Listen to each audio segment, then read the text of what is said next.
Is that right? Yeah. Well, it's not here. Right,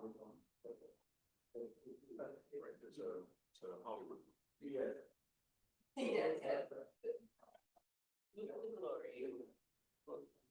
I want to do something that comes up, but I usually try to share it. That's what we've been motivating. Michael, if I were saying that about what I knew, it'd be half that size. But most of the picture. So.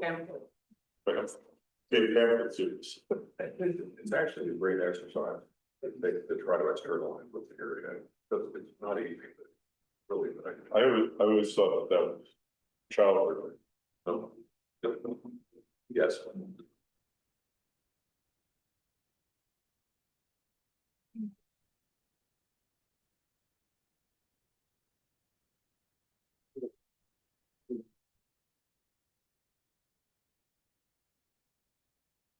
I had Ali inside walls. I've seen this. Oh, yeah. Good morning. Sorry, I'm Chris. Sorry.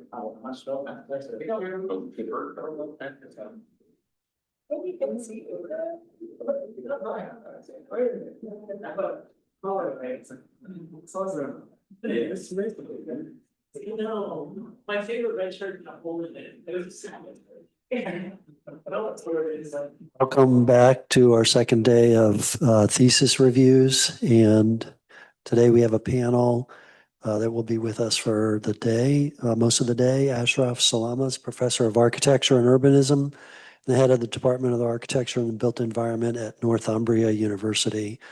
Dr. Salama is an internationally recognized scholar and academic leader and has published over 200 research works and received the 2017 UIA Jean Schumi Prize for Excellence in Architectural Education and Criticism. Chris Elcock is with us, a principal at GWWO Architects, designing cultural and educational facilities around the Mid-Atlantic. Milton Schinberg is with us. He's founding principal of Studio 2949, along with ABS Architects and Schinberg Levinas Architects, and a longtime professor at Catholic University, and his recently published book, People-Centered Architecture, integrates insights from neuroscience and psychology into design. And Julia Sipple is with us also.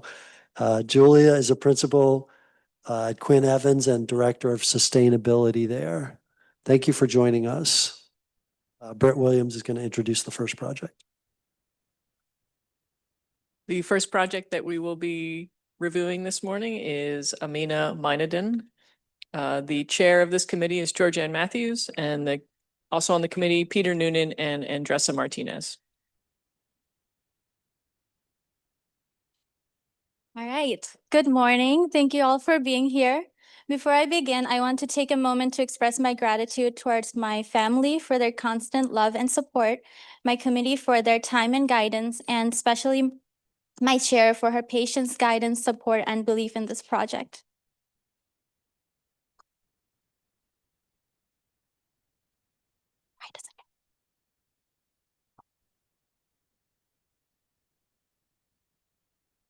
Hi.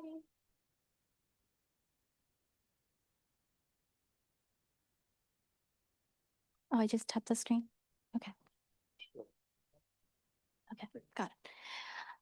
So let's begin by understanding the scale and conditions of the crisis this thesis responds to.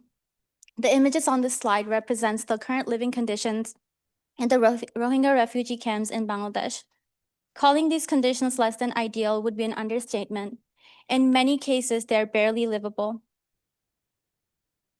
This project focuses specifically on women living in displacement, young girls growing up without access to protected civic space or education, adult women carrying caregiving, domestic, and economic burdens in dense and exposed urban environments, and local older women who have lost land, home, and legal identity, now living in infrastructure never intended for long-term life. The built environment does not match the weight of the responsibility that these women carry, and the gap here is architectural. So who are the Rohingyas? The Rohingyas are a Muslim ethnic minority from Rakhine State in Myanmar. For decades, they have faced discrimination and denial of citizenship. In 1982, Myanmar's citizenship law effectively made them stateless. In 2017, large-scale military violence forced more than 700,000 Rohingya to flee into Bangladesh. It was forced displacement, not migration. Camps in Cox's Bazar rapidly formed as they arrived and became the largest refugee settlement in the world. These camps were designed as emergency infrastructure. They were never planned as permanent urban environments. Now, almost a decade later, emergency has become prolonged reality. Today, over 1 million Rohingya refugees live in these temporary settlements across Bangladesh. The majority are women and children. Discussions about safe return to Myanmar continue. However, large-scale return has not occurred. Myanmar remains unstable, and many refugees do not feel it's safe to go back anymore. As a result, this population exists in suspension, not fully temporary, not fully permanent, not fully integrated, and still not returning. And this suspended condition is where my thesis operates. If return remains uncertain and permanence is politically avoided, what does architecture do in the meantime? We also have to acknowledge where this is happening. The Rohingya did not arrive in empty landscape. They arrived in Bangladesh, a country of over 170 million people, already one of the most densely populated nations in the world. The region of Cox's Bazar was economically fragile before the camps, before the camps started being built. Land, water, and jobs were already limited. When nearly 1 million displaced people settled here, pressure on resources intensified. Forest land was cleared, wages dropped, so naturally tension followed. Today, negative narratives are growing. Crime, instability, and economic competition are often blamed on the refugees. Many in the host community feel that the aid and resources are unevenly distributed. There is a perception that refugees receive services that locals have long lacked. That perception matters, but the story is not one-dimensional. Based on some of the interviews held for this thesis with local hosts and NGO workers, over the last several years, the presence of international aid has also created new infrastructure, new roads, new clinics, new markets, and employment opportunities. Many host community members now work with NGOs. Women who previously had limited access to income are now engaged in paid roles. So the reality is layered. There is strain, there is resentment, but there's also interdependence. If displacement is prolonged, then spatial separation only deepens tension. If resources are delivered in isolation, they reinforce the idea of competition. This leads to my core question. How can architecture foster safety, dignity, and autonomy for women living between displacement and belonging by creating shared civic spaces that encourage coexistence? What is needed is a shared civic framework, a space that does not belong to the refugees alone or the host community alone, but a space that requires co-maintenance, co-programming, and shared responsibility. I've looked at case studies where this was successfully done, especially the Kalubai integrated settlement in Kenya, which organized shared markets, schools, and livelihood programs between refugees and residents, shifting from isolation towards economic participation and mutual benefit. Projects such as the Biribiri Arts Center in Uganda and the Rural House of Puebla further demonstrate how shared space and collective construction practices strengthen resilience and long-term stability. My literature review fundamentally changed how I understood architecture and who it is designed for. Through feminist writings on domestic and spatial theory, I learned that the neutrality in design is often a myth. What is considered universal frequently ignores the lived realities of women and vulnerable communities. That shifted my approach away from abstract solutions and towards spatial specificity, care, and lived experience. The research on urban violence also reframed safety for me. I began to understand that fear is not accidental. It is often produced by spatial conditions such as isolation, darkness, and lack of visibility. Because of this, safety in my thesis is not treated as surveillance or control, but as trust, proximity, visibility, and collective presence. Finally, the development and participatory literature taught me that care is political and that empowerment cannot simply be designed for communities. It must be designed with them. Participation becomes a form of authorship where women are not only occupants of space, but also active decision makers in shaping, maintaining, and sustaining it. Studying multiple precedents, I've gathered design principles that I've attempted to apply to my design. Some of them include the Women's Opportunity Center and the Leo Doctors Housing, which demonstrate that inward-facing clusters prioritize safety. I've also looked at the Friendship Hospital by Kashif Chaudhary in Bangladesh, which shows that strong edges protect the calm internal sequences. METI School, which highlights climate-responsive, community-built structures, educational and community spaces built collaboratively, where enclosure and openness are carefully negotiated. Lastly, the Amsterdam Orphanage illustrates how modular units can create expandable courtyard systems. My site for this project is in Gundam, along the southern edge of the settlement fabric of Kutupalong.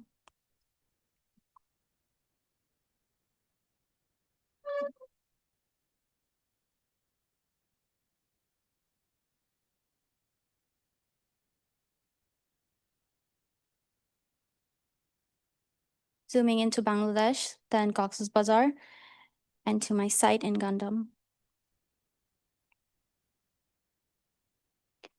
Gundam is not deep inside the settlement. It sits at the threshold between the temporary settlement and the Bangladeshi host community.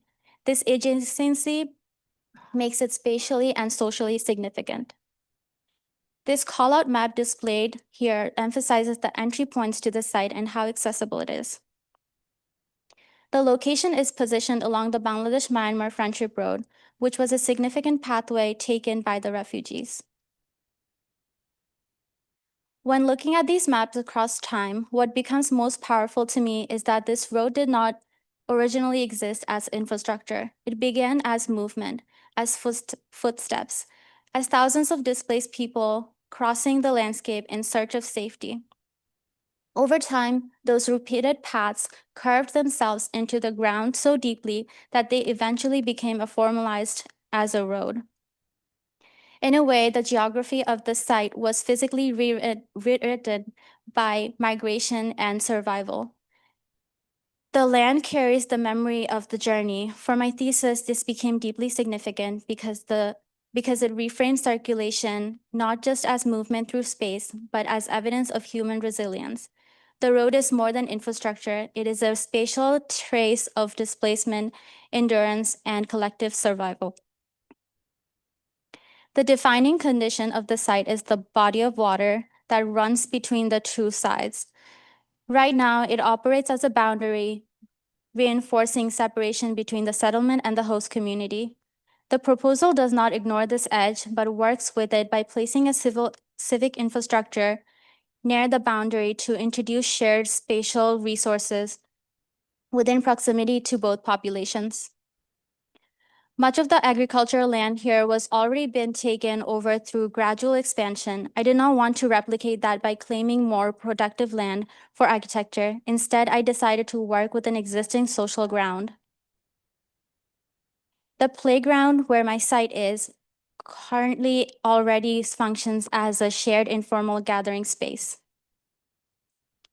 This map highlights the arrival points from some of the regional nodes, such as large markets, gathering spaces, madrasas, post office, and mosques. The site also carries environmental instability.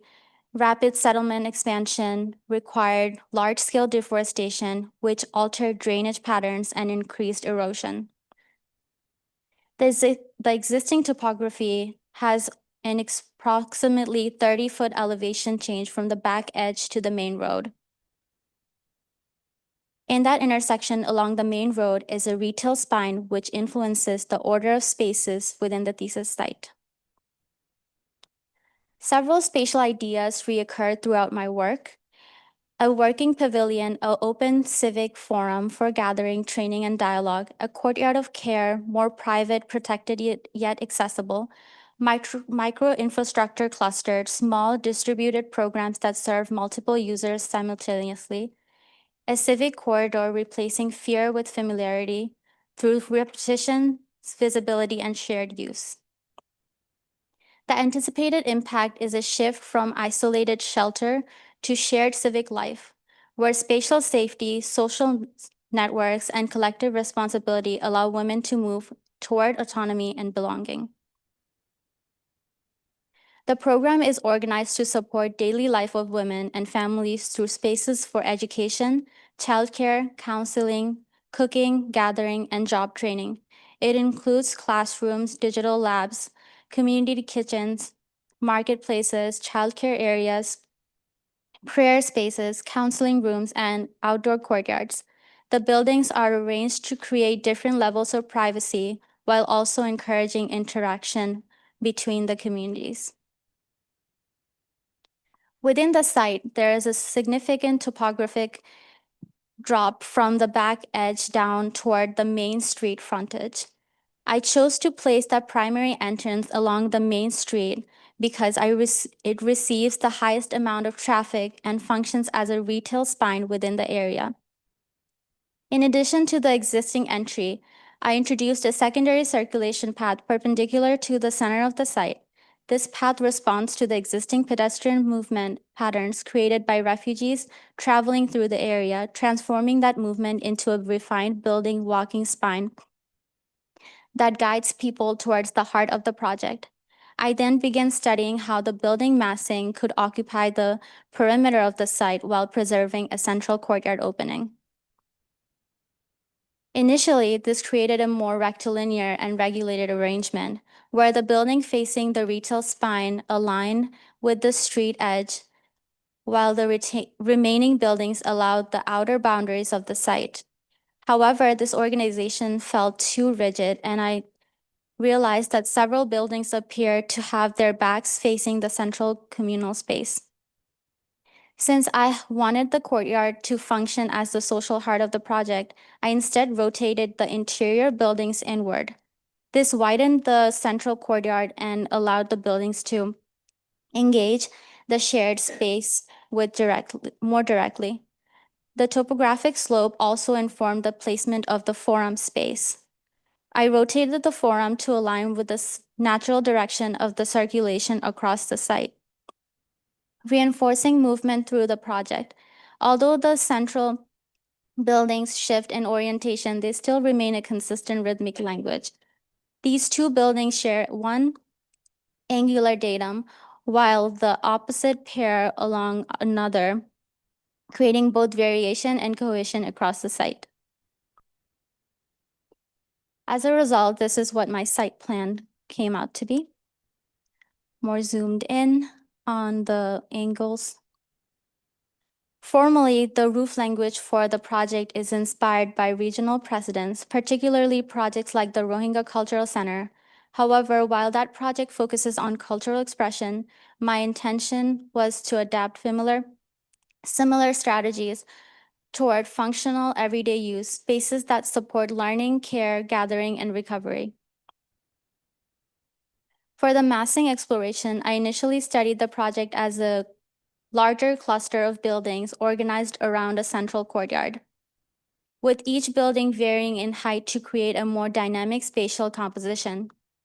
However, I wanted each building, including building 2, also contain its own courtyard or opening, allowing smaller communal spaces to exist through the project rather than relying on one singular shared space.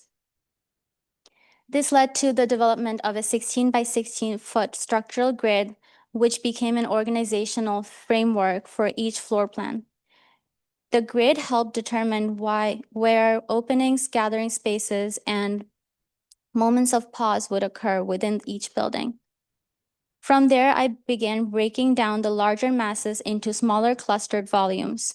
This created a more porous and accessible arrangement, allowing circulation to move fluidly around and through the buildings. By creating circulation bands along the edges of each building pad, the project encourages movement between indoor and outdoor spaces, while also visually and physically connecting this building together through a continuous network of paths. Later in the process, I introduced the roof structure, which cantilever 4 feet beyond the enclosed interior spaces. This extended roof plane helped define transitional zones, provide shaded circulation, and reinforce the layered relationship between interior and exterior space. Once the buildings were placed onto the site, the program began organizing itself based on both circulation and levels of public access. Along the retail spine at the front of the site are 2 marketplace buildings, which create an active public edge and support economic activity. Beyond the market is the Counseling and Wellness Building, which includes counseling offices, legal support spaces, and quieter areas of care and assistance. Toward the flatter portion of the site is the Childcare and Family Support Building, which contains spaces for early childhood learning and family education. Further into the site are the community kitchen and classroom buildings. The community kitchen includes a shared dining hall, an upper floor, while the classroom building contains educational spaces like digital labs and a prayer reflection room with inward-facing openings for privacy. At the highest point of the site of the is the forum, which opens outward into an amphitheater, serves as the main gathering and community event space for the project.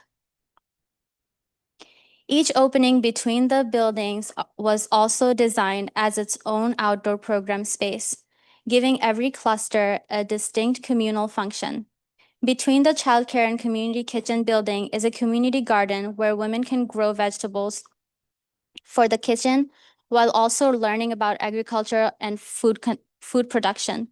Between the counseling and learning buildings is an outdoor classroom and storytelling space designed for informal learning, discussion, and gathering. Between the marketplace and childcare building is a children's play area with seating spaces for outdoor activities and community interaction. The forum space also includes a secondary entrance from the host community side, leading into a larger gathering courtyard used for speeches, events, and collective activities. The amphitheater begins within the forum and extends outward into the landscape, blending interior and exterior gathering spaces together. Near the secondary entrance is a smaller reflection area designed for quieter moments of sitting and conversation.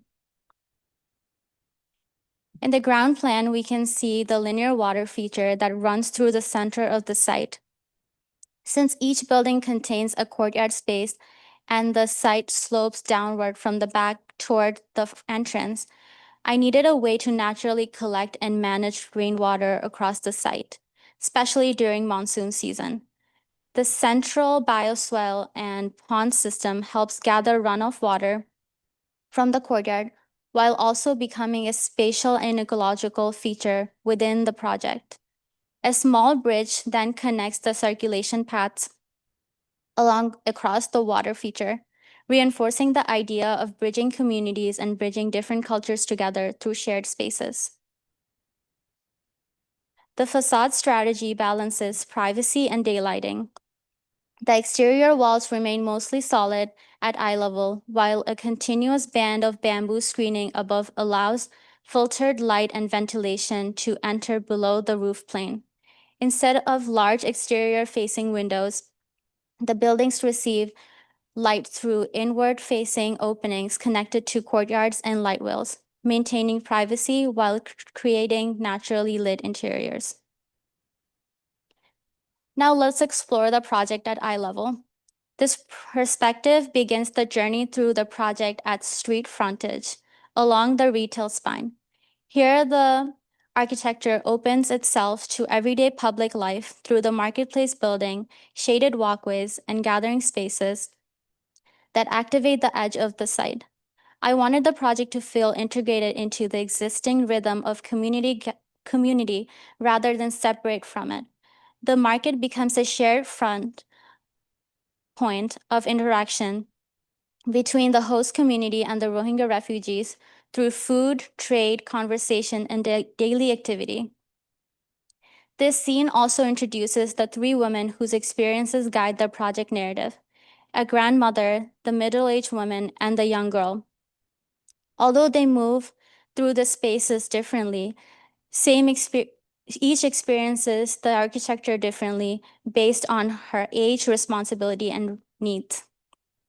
For the grandmother, the project offers spaces of rest, gathering, and reflection. For the middle-aged woman, it provides access to childcare, work opportunities, counseling, and community support.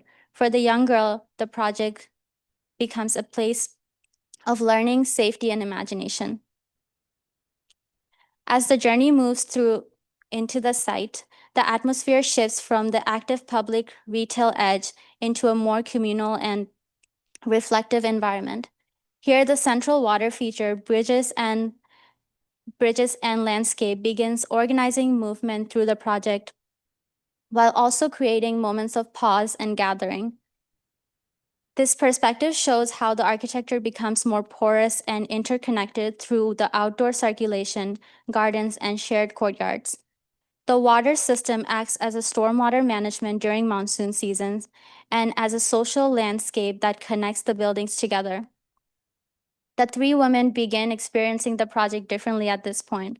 The young girl moves freely through the open landscape and play spaces, experiences the site as an exploration and learning. The middle-aged woman navigates between the marketplace, childcare, and community spaces, and the grandmother experiences a quieter edge of the site through shaded seating. Walking inward, the perspective focuses on community garden space located between the buildings. I wanted these outdoor spaces to function as productive landscape rather than leftover space. The garden supports the community kitchen through small-scale food growth, while also becoming a place for learning, gathering, and everyday interaction. The architecture frames these spaces through shaded edges and open circulation. Here, the daily routine of the three women overlap within a shared environment. The grandmother engages with slower social rhythm of the garden space. The middle-aged woman moves between food preparation and communal activity. And the young girl experiences the landscape as a place of curiosity and movement. We now stand in front of the forum building. This perspective shows the forum space positioned at the highest point of the site as the symbolic and communal heart of the project. The building opens outward through ramps, terraces, and gathering spaces, creating a civic atmosphere that encourages visibility and participation.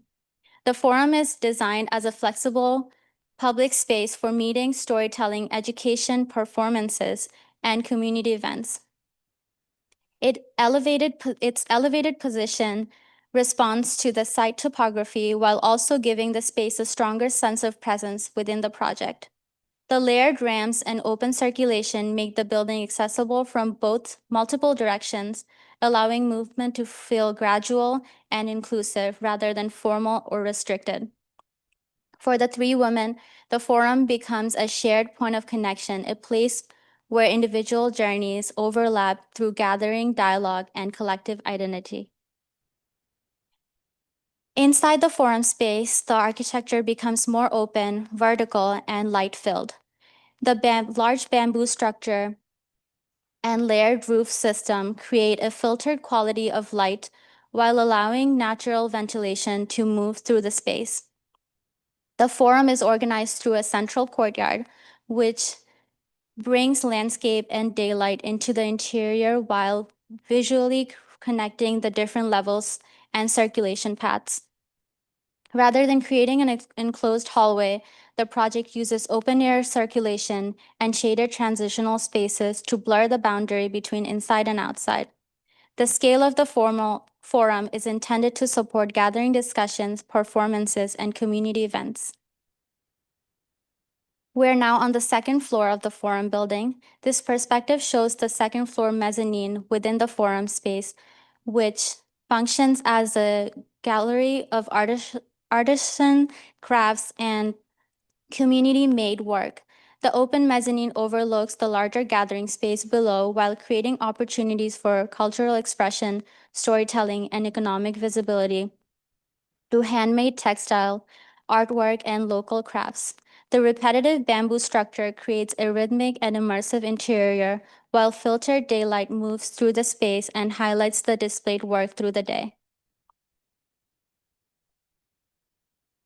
Here, the perspective shows the early education room within the childcare and family support building. The space is designed to feel open, warm, and flexible, allowing children to learn through play, interaction, and movement. High bamboo openings bring the soft, natural light and ventilation while maintaining privacy and comfort in the interior. And with that, I'd like to conclude my presentation. Thank you all for listening, and I would like to open the floor for questions and feedback. Thank you.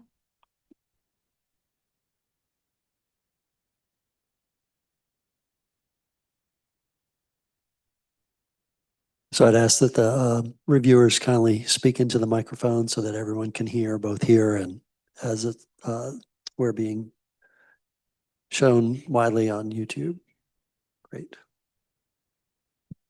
I'll just start off with a couple of comments about the presentation, which I think was outstanding. The clarity, the way you rolled it out, and you established a hierarchy of issues and supported it with not just the graphics, but obviously the design ideas, highly commendable. You told us what was important to you. You know, I think I'll go on a little bit later to thoughts and questions about the organization of the ideas and their appropriateness or the challenges that come with them. But I just wanted to start by commenting on this presentation. Quite effective. Thank you so much.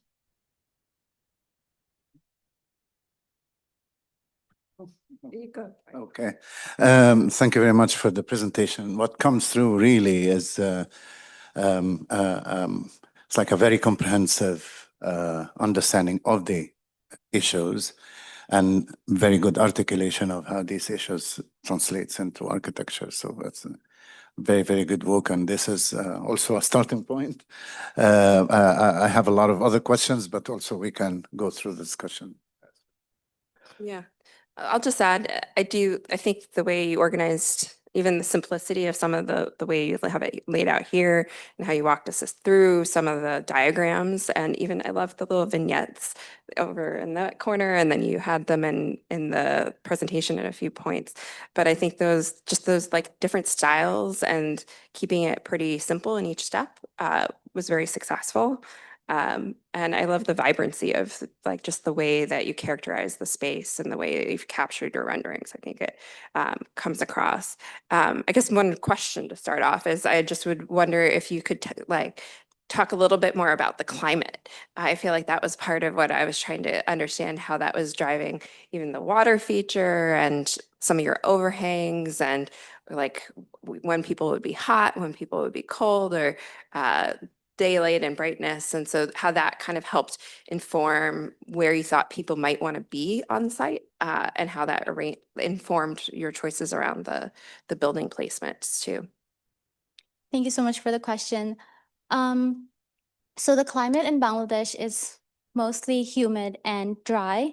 Humid and dry, they kind of contradict each other, but they're humid during the summer, but they experience really dry winters, and there's a lot of rain during the monsoon season. When I looked at other years of the maps of the site, I noticed that there was an existing pond at some point. So that's why I wanted to bring back the water feature onto the site. And water in general, I feel creates a cooling effect overall around the site. So that was one of the decisions that I made to cool the site. And also, I've been to Bangladesh many times, and summers are really, really extremely hot. So In spaces like this, I've noticed where the window openings are higher and they're only meant for ventilation purposes, then the building stays cool. My grandmother's brother has a home made of clay and adobe, and that house in the entire our like little cluster of houses, that's the coolest place to be during the summer. So it's personal experiences also from research of what's working and what's um, to explore. Yeah. Okay, so Okay. shall we start? A few questions? Amina, congratulations, all right? You've gotten you. to this point. Um, I'd like to dive in a little bit, maybe, because the level of effort here and your passion is very clear, and it comes through in the presentation. You made a really, I think, interesting point about part of responding to the population and the people using this building are women, and by extension children. And you make a very strong argument for understanding the environment and the need for protection, or that feeling that when you're in the site that there's a certain amount of visibility, and there it has to respond to um, women feeling secure, Mhm. and so they can be comfortable and they can do the job training and learn the skills and that sort of thing. Um, and I think about, so I understand the playfulness of how the buildings are placed, but I wonder about, I wanted to talk to you or ask you about the entrance, because you talk about the lower end being the retail. Mhm. And it seemed to me you've got, and I don't think the plan is blown up in this composition, so you can probably just tell us.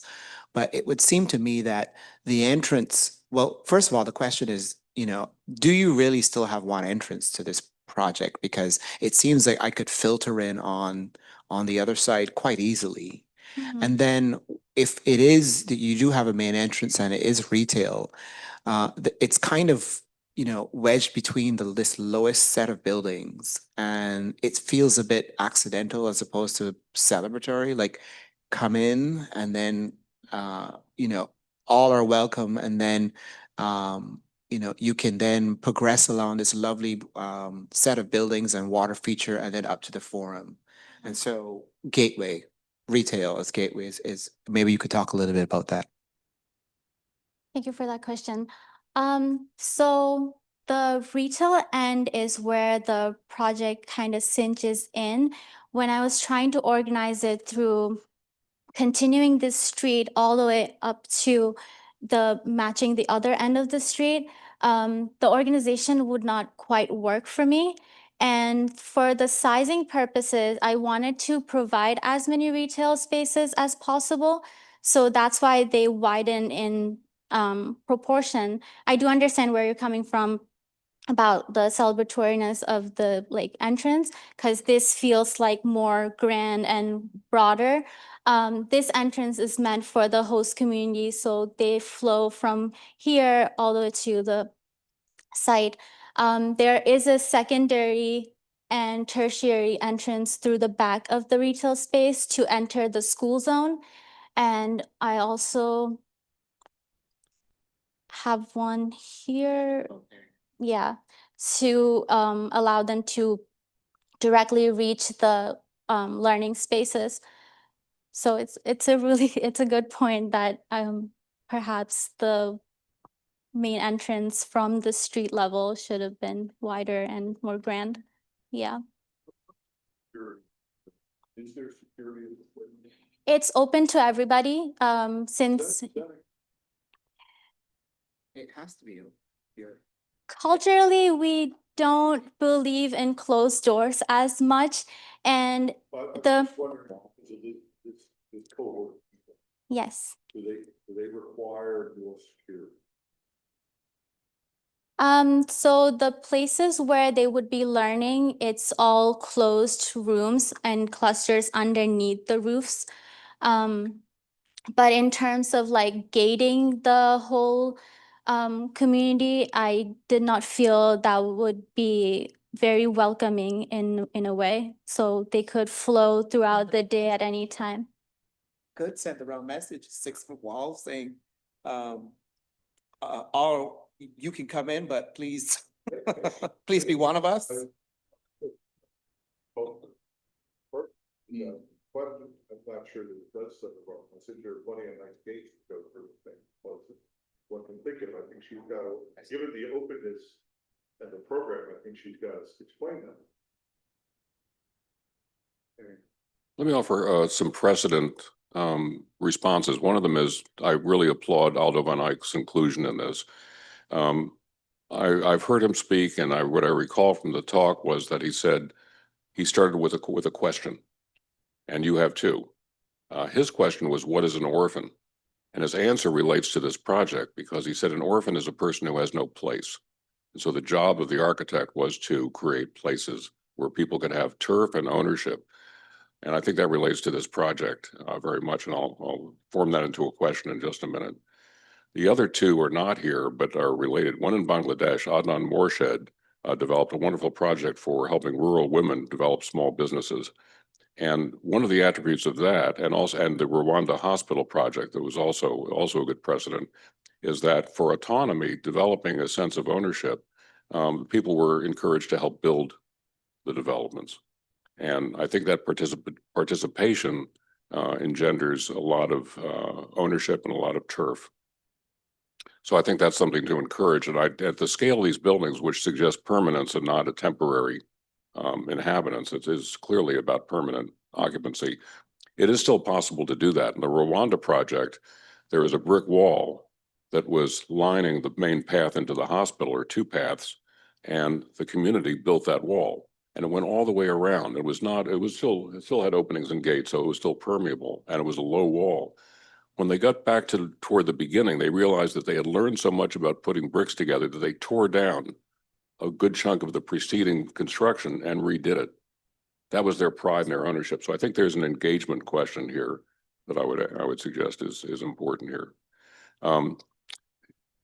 Going back to Aldo van Eyck now, and the question, seems to me that the question here is vulnerability.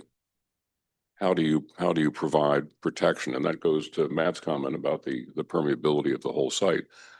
If culturally that's not a problem, and in terms of the relationship between these refugees and the rest of the resident population is not one that is precarious, then I think that openness and connection is a good thing. Everybody benefits, I think, at that point from the interactions. However, if there is vulnerability, then perhaps it's a different standard of vulnerability for the development that you created versus the residential area that's off to the side.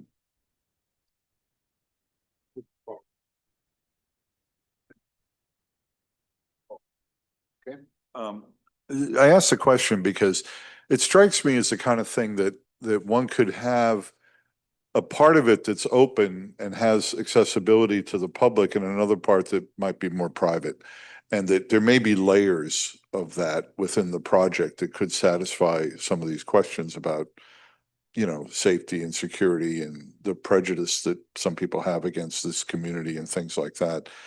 The other question I have is, I think I saw from your presentation, what was the topographic interval in the topo map you showed? I mean, do you know offhand? It's 5 foot. 5 feet. So there's a fair amount of slope across the site.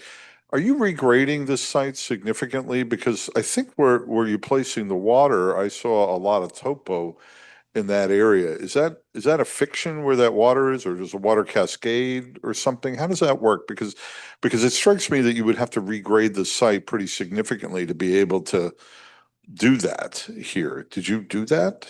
And then the other question is, did you think about regrading the site relative to burying or handling some of these disabled ramps in a way that could more graciously integrate them with the topographic features of the site? That's a disabled ramp, is that right? Yes. Did you look at ways that could have been sort of integrated more with the site somehow? I did, because the more dense level of topographic change is where the top of the site is. So there's a sudden drop of about 10 to 12 foot where the forum is spaced. So without having to do like a large retaining wall around the back, I couldn't resolve it without putting that ramp at the front. And to come back to you, I did have the privilege to speak to Professor Adnan Murshid before I began the project, and he gave me really great ideas and really great advice. I wanted to quickly return to some comments by Milton and Chris. I'm going to comment about your drawings. The renderings are beautiful. Thank you. They give us a lot of information about the buildings, but where I think you might even consider doing just a few more drawings for your portfolio, the renderings don't tell us about your beautiful urban concept. And this is a community. So I think it would be completely appropriate to draw that community as a whole. So a view of the entry, you've made it very symmetrical. So it makes sense to illustrate it with that same symmetry. Mhm. The view in, then you take a bend and you discover the lake with that bridge, also, a very symmetrical device, and the vista down towards that, largest building of all. So I think that series of drawings would explain the relationship of all of the places that you've made for all of the people who are coming together in this place.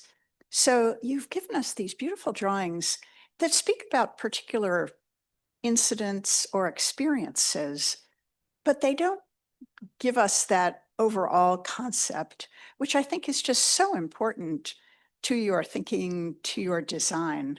And of course, we see it in plan, we see it in the axonometric or perspective view there, but it would be just lovely to see that in the renderings.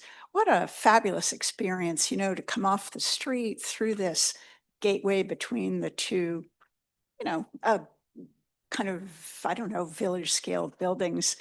And then, the vista opens up, the water, it's so beautiful. The women in brightly colored clothes surrounding it on the paths, this architecture that you've made that has, the beautiful datum line running through it. And then, that the goal. So it's a beautiful story. And I think you sell it just a little bit short by not illustrating that. Thank you. No? Okay. Excellent. Thank you very much. So now I have a few questions. You talked about the population, the user population, and you said it's about 700,000 or 1 million, and that is mostly women. Can I just ask, where are the men? So I said it's majority women and children. Men tend to abandon them, and a lot of the older women, they arrived without any families, so they are alone as well. It's just from statistically, it's majority women. So men end up not displaced. They do end up displaced. Like I said, the older women, like someone who might have lost their entire family to the genocide, they arrived to Bangladesh all by themselves. And some of the women, their husbands, they abandon them and, they leave the refugee camps in search of work, but never return. Very good. So another question about site selection. So the issue of site was raised by a number by colleagues, but I wanted to know, did you explore other potential sites? I have, because of the significance of the footsteps and the name of the road, the Myanmar and Bangladesh Friendship Road, I found it a really prominent position for a site of this type of project. There are other empty spaces that I've seen, but I couldn't get to the significance of them to select that one and those instead. One more thing about precedents, because there are many precedents around the world with refugee camps, refugee settlements, and I wonder if you have had a chance to look at Zaatari camp, which is on the border of Jordan and Syria, because it was a squatter and it became a permanent informal settlement. So have you For- explored Process. that? So what did you learn from the precedents that you examined? So I've looked at the Women's Opportunity Center in Rwanda, where they created the spaces with the women and they're built by the women. And liked how the clustered forms, how they felt in the images that I saw, and how the experiences are defined by the cluster forms. From the start, I knew for this project, I did not want to do like a building project. That's just one institution where their program is within. So that was really helpful. I've also looked at the Leo Doctors housing where they do like a circular form. So I've tested those precedents onto the site to see how they would fit with the site perimeters of my project and how I could fit the programs within those as well. Mhm. And then I tested my own massing strategy. One final thing about the program. How do you know that these are the kind of spaces that people really need? How can you justify a school or a mosque or a facility for women? Or how do you arrive at these? So we've held interviews with local women for the thesis. And during one of the interviews, a woman said that when she's not maintaining the responsibilities at home and doing childcare, she goes and helps out her husband at work.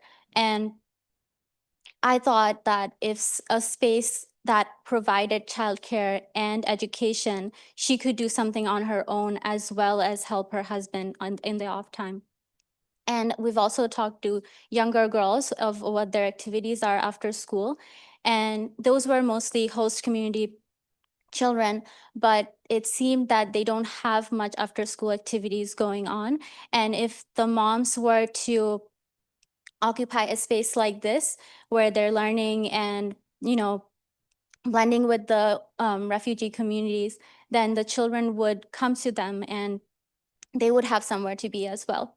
Okay, so speaking of programming issues and the usability of the entire site, you see that spot in front of the main building here, where there is no green space and it looks like it's a paved area. This one? Yeah, no, the one in the yes, no, Right there? just before that. Right here? Yes, that space. I would say it's like you defined most of your spaces, but that space feels like is not really very well defined. So can you tell me what happens in that space on a Friday and on a weekday? Sure. So a lot of the NGOs hold meetings and large gatherings in the area, but they don't, even in the field that it's my site is on. So I've created this amphitheater that's sitting down, and I imagine I couldn't get the time to create a perspective, but I imagine people standing there giving a talk, maybe gathering after a Friday prayer, to just, some place to sit on and listen to. And they could be in the upstairs mezzanine space, looking down at the central courtyard, listening to that speech as well. Okay. I guess I have just a couple questions, actually. I think there's something really beautiful in how many moments you have, but it's a lot in terms of, I was trying to digest like the idea of that bridging communities. and safety and what was driving the decisions to make the spaces or the program the way that you chose to do that. And I guess I know the bridge is symbolic, but I think like there's other aspects of, well, what does it mean to actually get two different cultures or two different groups of people to actually feel like they both are kind of simultaneously bonding in a space. And so I feel like it would be helpful to understand your sense of why the architecture facilitated that sense of community or to overcome, and that ability to, in a kind of big site, to kind of retreat to your separate areas. Like it would be kind of an otherwise maybe easy thing to kind of to have areas that are a little bit more not bridged in terms of their use or function. And so I think thinking about that with your precedents or your research, and also just thinking about, I think that there's beautiful moments of the site, but I think even if you focused on one area and thought about like, well, what does that change look like?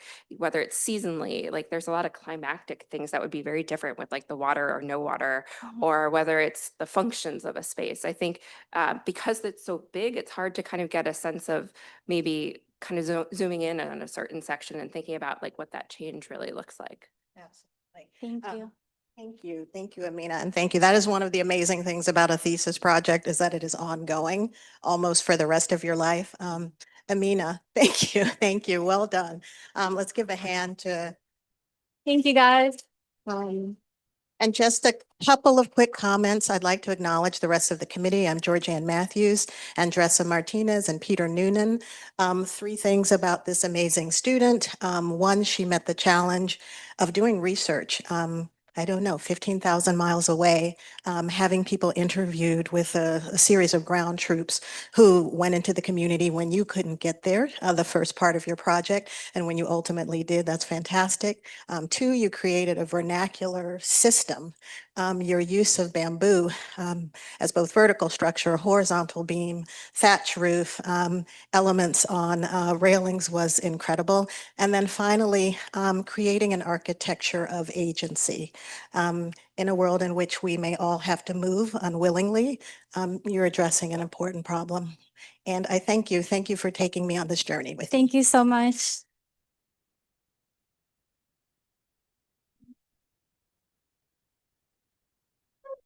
So we'll pivot to the boards here at the opposite wall and start at the top of the hour.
All right, our second project this morning will be presented by Dwan Johnson. His committee was chaired by Joseph Williams, along with Britt Williams and Madeline Simon on the committee. Play ball. All right, our second project this morning will be presented by Dwan Johnson. His committee was chaired by Joseph Williams, along with Britt Williams and Madeline Simon on the committee. Oh, it's Play ball. All right, Professor. our second project this morning will be presented by Dwan Johnson. His committee was chaired by Joseph Williams, along with it's like a Black Britt Mirror episode. Williams and Madeline Simon on the committee. Oh, it's Play ball. All right, Professor. our second project this morning will be presented by Dwan Johnson.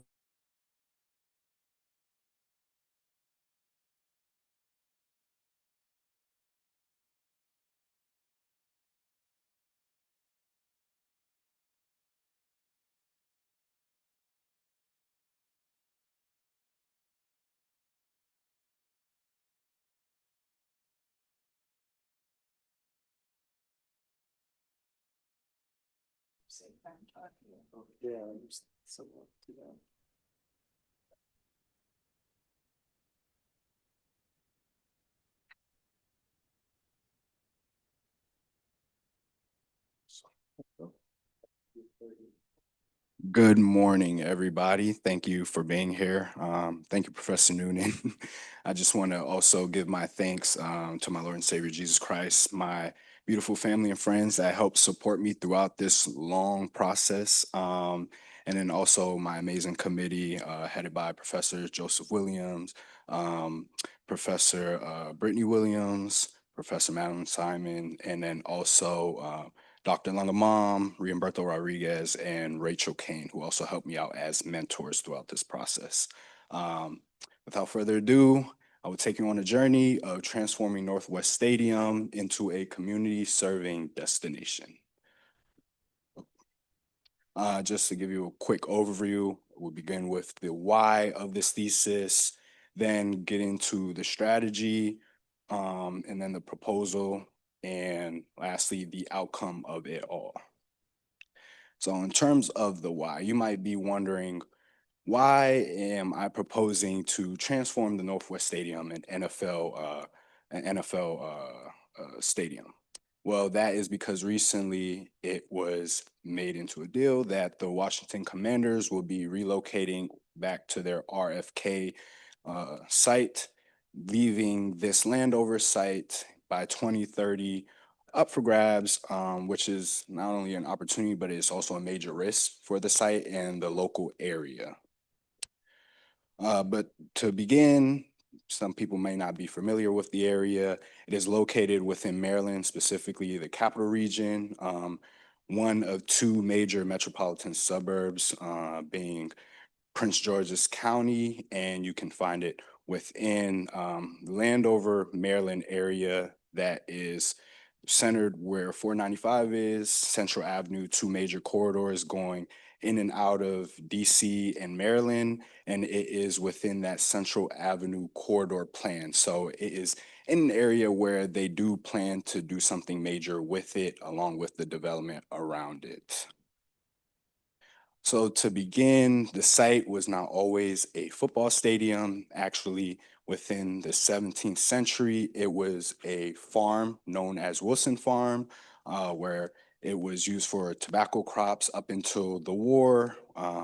Since tobacco takes a lot of manpower, they did not have that manpower to receive those crops, so it turned into a granary and then converted into a creamery, and then it turned into a stadium when the site was sold in the late 1990s to the at the time owner Jack Kent Cooke of the Washington Redskins, and that was 200 of the 280 acres. The remaining 80 acres is the site that still exists today, that was given to the county for the Prince George's Sports and Learning Complex that you will see on that top left corner where you can see that field.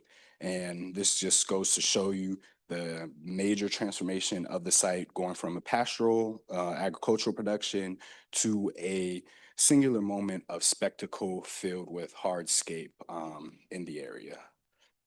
So just getting into a little bit more about the site, it's full of heavy parking. You have the sports and learning complex in the upper area. And then you also have 4 major arteries coming from those 495 and Central Avenue that lead into the site. The site is a bit hilly. So on one part of the site, the northeast part of the site, you might have to look up towards the stadium, getting good views in and out. On another part of the site, you are getting views directly into the stadium facade. So briefly about the community, it is primarily a Black African-American community. However, it is becoming increasingly diversified with Latino populations, Asian populations, and Caucasian populations moving into the area. The median age is rising to about middle age. So the population getting a little bit older year in, year out, and the median household size is dipping. So there aren't as many kids that might be at home. There might be older kids that have moved out and moved out other places. So this just goes to show you that there is a wide net to cast on this community and what it might need and who is in the community. And this is just a big overview, but there are typically white collar workers, nurses, hospital workers, people working in local businesses, and people spending a lot of time in their car. As you can see, 25.7% of people spend more than 7 hours a week in their car driving to and from work or local businesses. So it's a heavy suburban car-driven atmosphere. So what led this research process? Really had to take a step back into looking what defines a stadium, what people see stadiums as, what kind of symbols and meanings that they hold, and then going into it a little bit further and breaking down the myth of a stadium and the limits of its economic impact, and then further looking into opportunities of reimagination. What are the post-occupancy futures of stadiums within the states, but then also in the larger context of the world? So just briefly, a word map of the types of words that come up in the research of how people stadiums make people feel. They're big monumental landmarks, as you can see in a lot of different communities. They hold a lot of legacy and pride to a lot of communities, no matter the sport, and they're big anchors for those areas. So going into the stadium myth, I want to discuss the stadium debt trap real quick. And what that is that typically what you'll see, at least in America, is that 50% or more in a lot of cases, stadiums are funded largely by the public. So cities and counties, tax dollars from people like us are pouring into the development of these stadiums. And pairing that with the fact that a few short decades later, these leases are typically broken because owners and board members are chasing the next newest, biggest stadium, whatever the market is driving. They want newer press boxes or bigger food or going to an area where there are more people. And what this does is cause a lot of public debt because these stadiums stay there, they stay vacant, they're too costly to demolish, they're too costly to do anything with. So they're really just causing up a lot of tax dollars from the public. Further into the stadium myth is that a lot of people, or some economists, would like to claim that stadiums typically drive up land value and economic prosperity to some areas. In certain cases, this might be true where the median income might rise if you're casting a small net, and the median income can either rise or stabilize. However, what you tend to see is a lot of the minority share growth dips. And what this causes is signs of gentrification pressures because these areas become too expensive for certain people that already live there to continue to afford. Their rents are rising, their property value is rising. They can't afford their mortgage anymore, or the businesses are increasing products and goods. And lastly, an interesting thing I want to bring to you all today is the sunk cost fallacy, which relates to the post-occupancy futures theme of this thesis.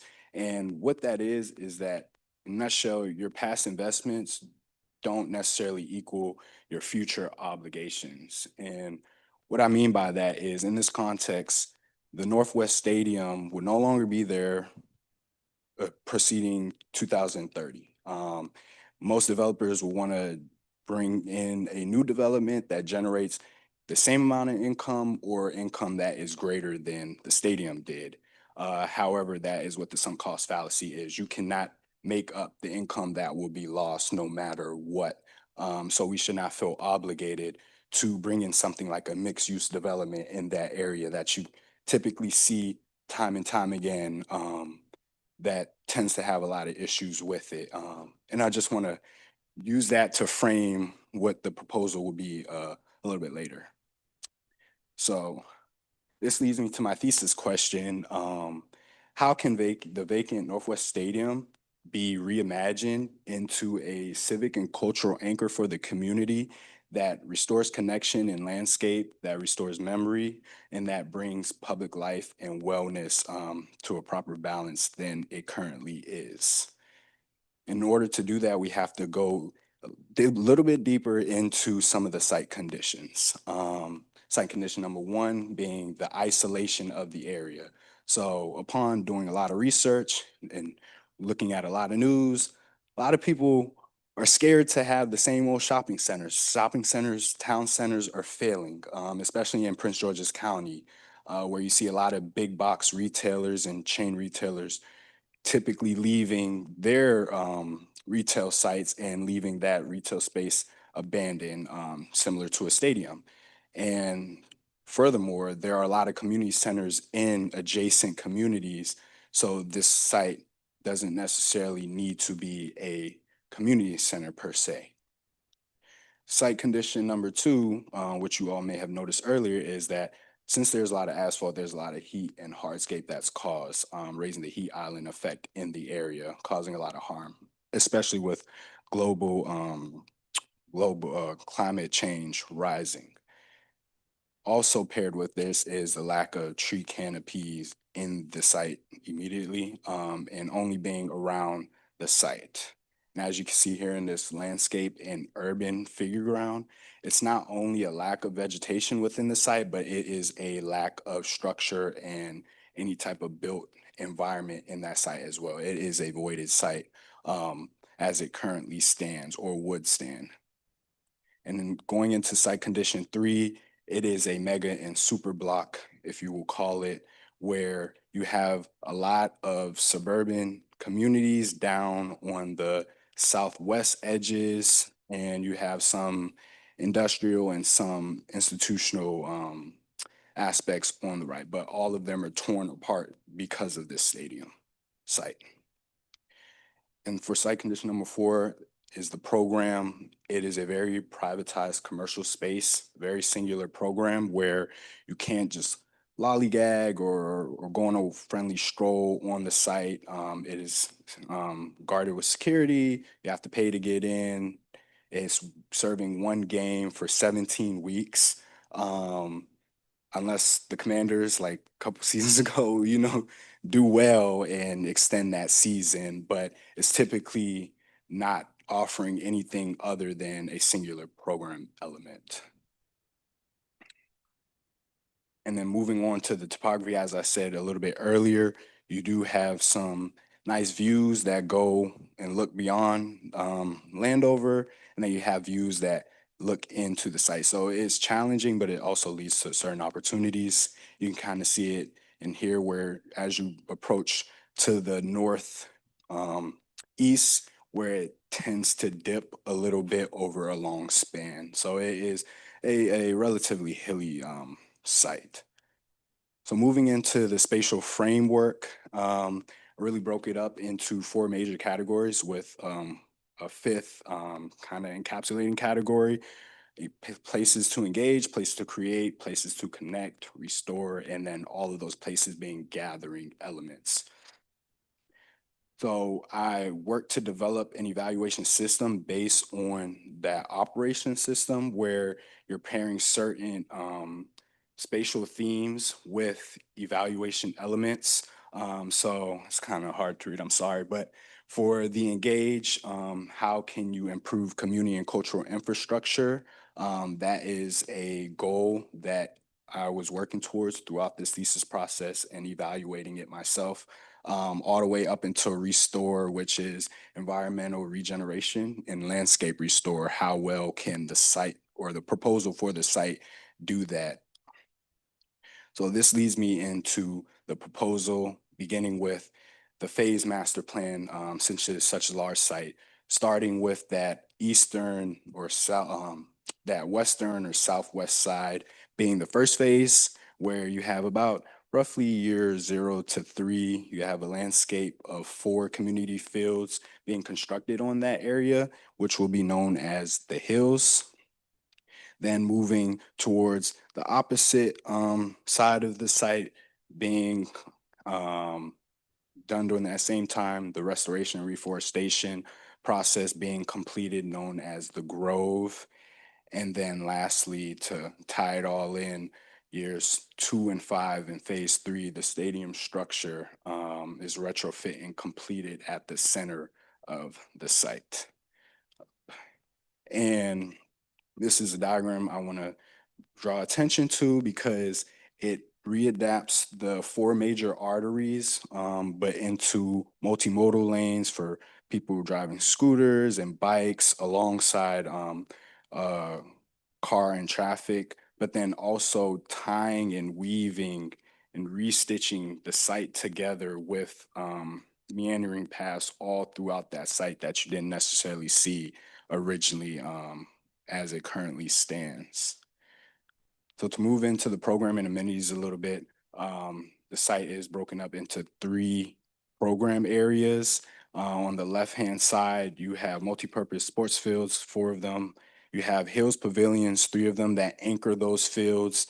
Those are known as the Hills, as I said earlier. And then you have Lake Landover and pedestrian and bike trails on that western side or that eastern side of the site, known as the Grove. And then at the center of it all, you have Landover Market Forum. So this is currently what you will see at the site, just stadium full of parking. And then this is the proposed site, introducing a lot more vegetation, a lot more community-oriented aspects to it, really trying to work to restore the edges where the community members are, really trying to continue that language that the Prince George's County Sports and Learning Complex created on that western edge. And this is an aerial of what this area could feel like with a lot of the vegetation and the greenery, people being able to walk and enjoy the site as a park, as a regional amenity that they did not have access to before, especially with the absence of the stadium soon and then the recent absence of Six Flags. The community is looking for something that it can dig into, that it can access, and that is relatively pocket friendly. So to get a site overview on this left-hand side, and you might be able to see better in the section on the boards, but on this left-hand side, you have 1 field and anchored by 1 pavilion where you have, a local game going on of a youth community. And then towards the middle of the site, as you wander, you get into that central forum area that has an amphitheater and central lawn where it can be flexible. People can picnic, there can be concerts, what have it. And then you go further down into the site as it slopes and you run into the restore area where you have the grove, you have people picnicking by the Lake Landover. So to break it down a little bit more, the Hills is an edge activation. As I said, the edge has a lot of multifamily residential areas. So we were looking to adapt and really offer opportunity to the community early on by targeting that as the first means of intervention. And really going off of the sports and learning complex and thinking with our minds, okay, if the county was given additional acreage in the original deal, what would they want out of it? Would they want more fields? Would they want more community amenities? So that's going along that side. And the fields really are at an interesting angle due to the topography, the nature of the topography. So in this site or this area of the site, it tends to slope down this way north and then down this way, creating a mound at the top. So really trying to do as much as we can to take advantage of the site topography and build fields into them. And then this is image or axonometric to show the relationship between one of those pavilions and the regulation size community football field. It has go here. Okay. So it has opportunities for gathering on each end. So if a team wins or somebody wants to just sit and watch without being on the stands, they can do so there. They can grab a quick bite at the forum. They can come and sit over there. It has public restrooms, single restroom for ADA access, and it also has storage facilities for any of the field equipment and any other equipment that might be needed. And you can see here an aerial image to show the field and the pavilion and also that forum in the backdrop. And then here's also showing a section of the field that is closer to the sports and learning complex where you can see it's kind of terrace, showing that sloping topography that I mentioned before and how the pavilions used to not only anchor the entire site, but also anchor its own section of the site as well.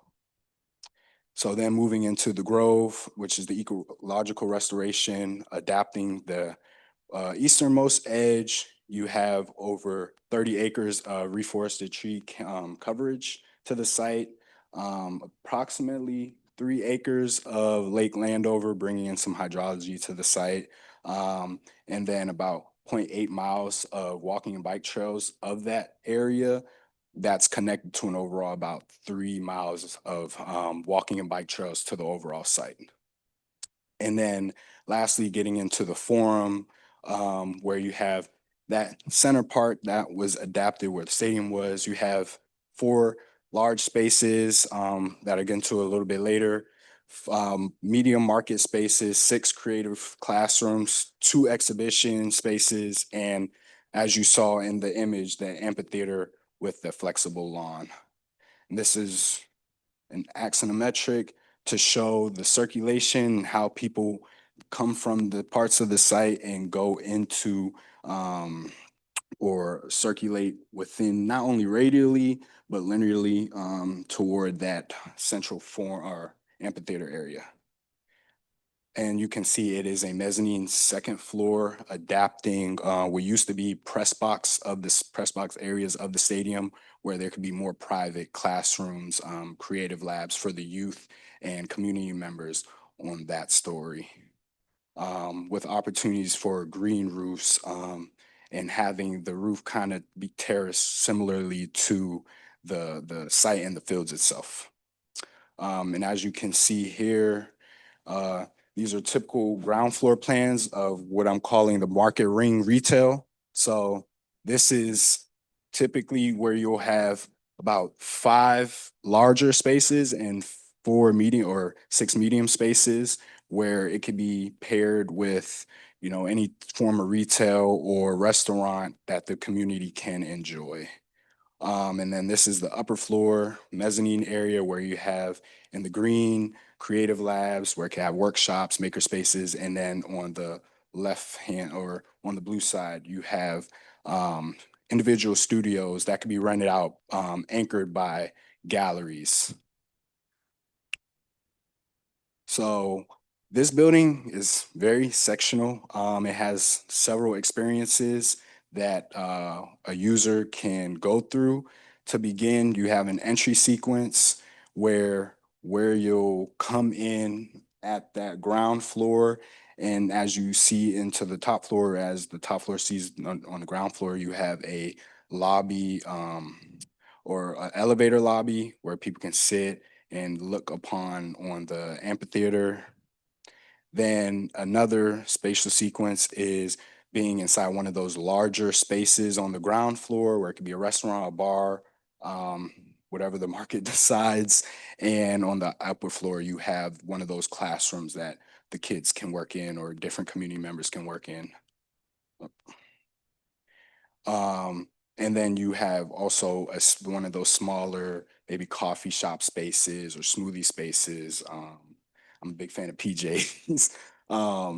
And then on that upper floor, you have a terrace overlook onto that main amphitheater as well. So allowing the structure to be adapted, but also really be a lot more open than it currently is.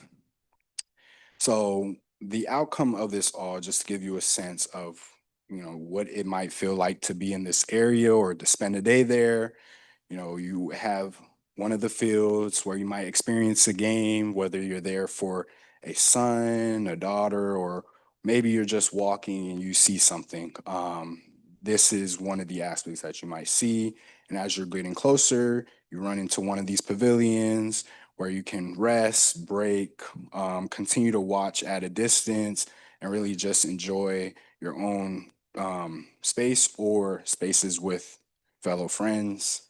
And then getting into that market ring circulation area, looking into some of those ground floor market spaces, having that mezzanine overlook, and getting that free flowing inside and outside into the amphitheater.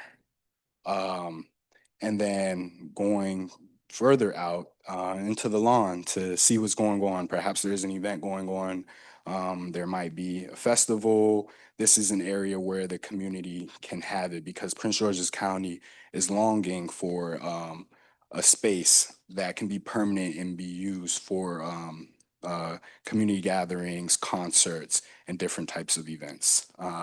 And then lastly, you hit the Grove and Lake Landover, where you can enjoy a picnic. You can take a light jog in the morning around the lake, or you can just enjoy the peace and serene of the area. So just to wrap it all up is the overall outcome of the evaluation system. How did the proposal do? Did it engage with the community? Did it add more cultural amenities?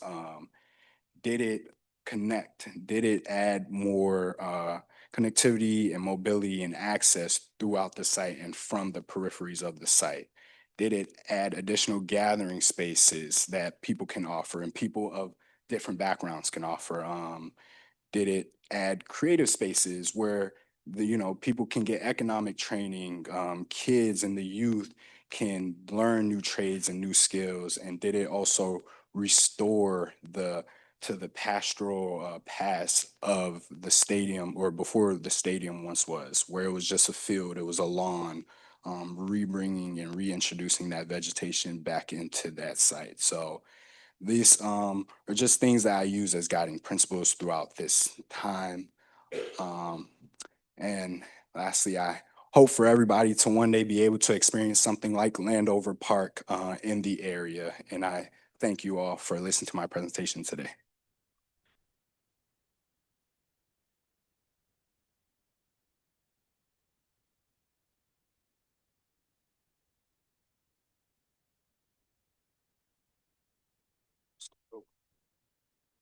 Who would like to start?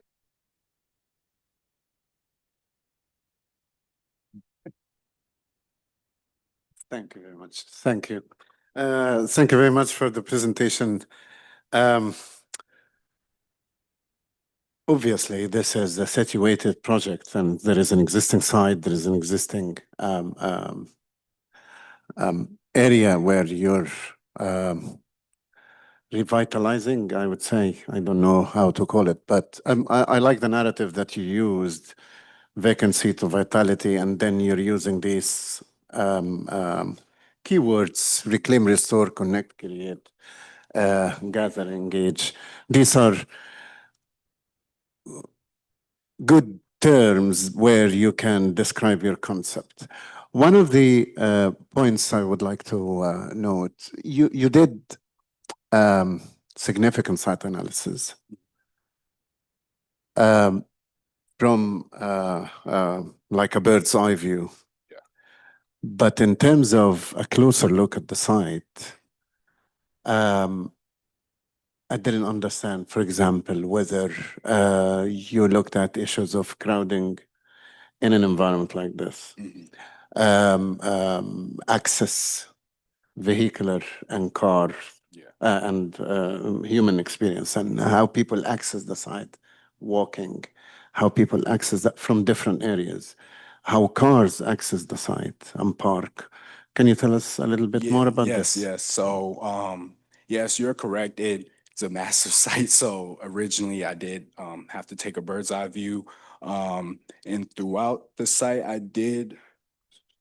throughout this time during the research, I did take certain liberties to address some of those and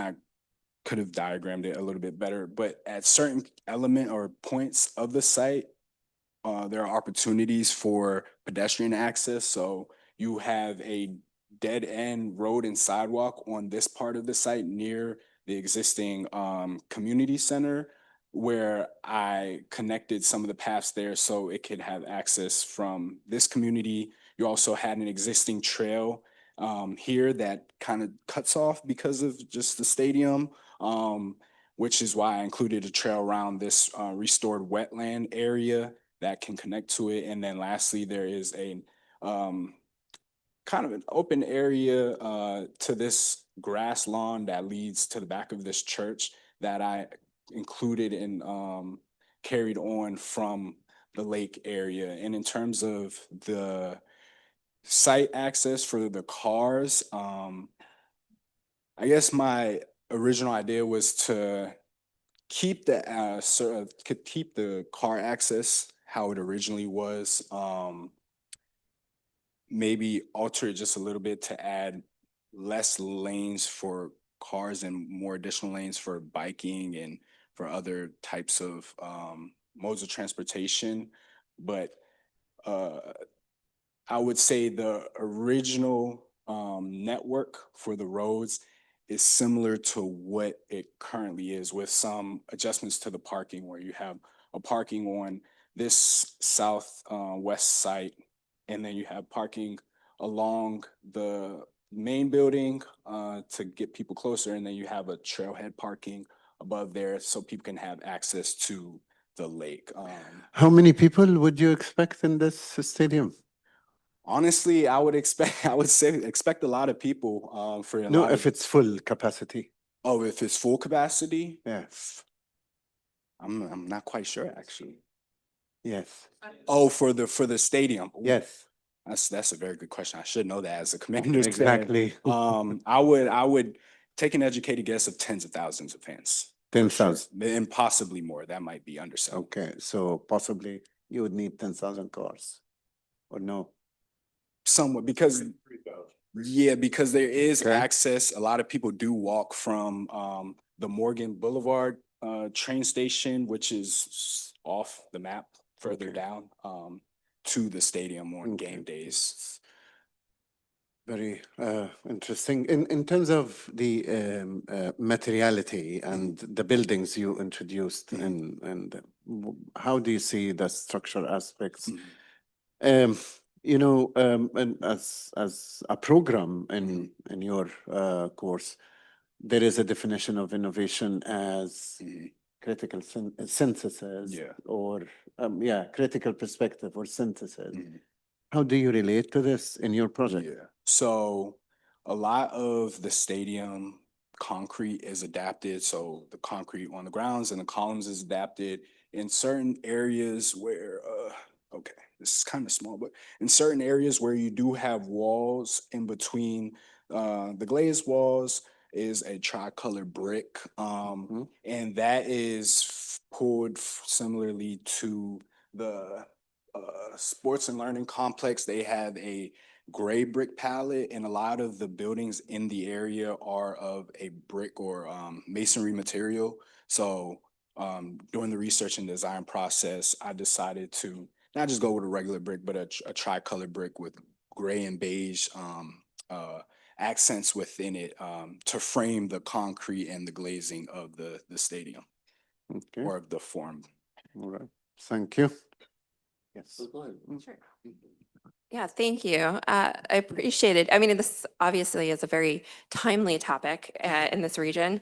And also, even just locally, the history with RFK and then now becoming a stadium again. And so I was really intrigued by your research and kind of going into the thoughts about like, what's changing in those places and how quickly this goes from like agricultural to a stadium and then it's quickly becoming something else. So in some ways, I wanted to come back to your research because I was like, oh, curious. Like it's a topic I don't know a lot about in terms of like activation. I think that becomes the central challenge, both while they're even active stadiums, like you lightly touched on it, of the fact that they're so rarely used as stadiums. And then the post-stadium life is to this challenge like a whole next chapter that is it recreation or is it something else? And I think kind of two questions for you there. In some ways, I appreciated the analysis of like shopping center and community center.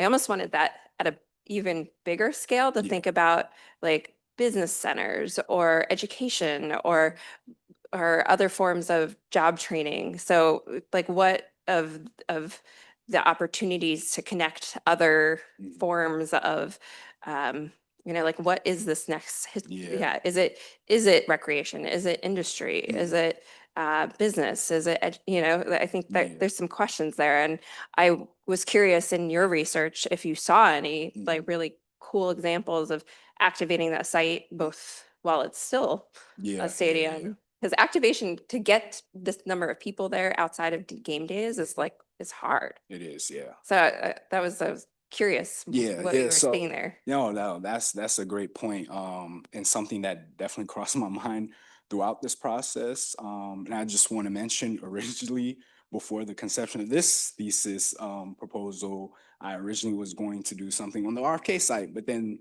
the news broke about them going there. I'm like, what's going to happen here? I live, down the street from here. But to that point, and that's why at the top of my presentation, I mentioned within the research, a lot of economists and a lot of developers will lean more towards mixed use opportunities because you have such a vast site where you can add housing, you can add business, you can add shops, you can get the revenue, you can meet the housing goals and quotas that certain planning offices want to meet. And talking to planners, because I worked in the planning office last summer of Prince George's County, and I would say that kind of guided my idea to come up with a proposal that was multi-pronged, because within it, talking to community members last summer, a lot of people wanted somewhere where they could simply gather and talk. They wanted somewhere where there's a go-go band performing on the weekend. They want to go there and be able to sit and watch it rather than it being on an impromptu lawn, similar to the Merriweather Pavilion. And my colleague, I don't know where he went, but he'll be presenting something about that right after this.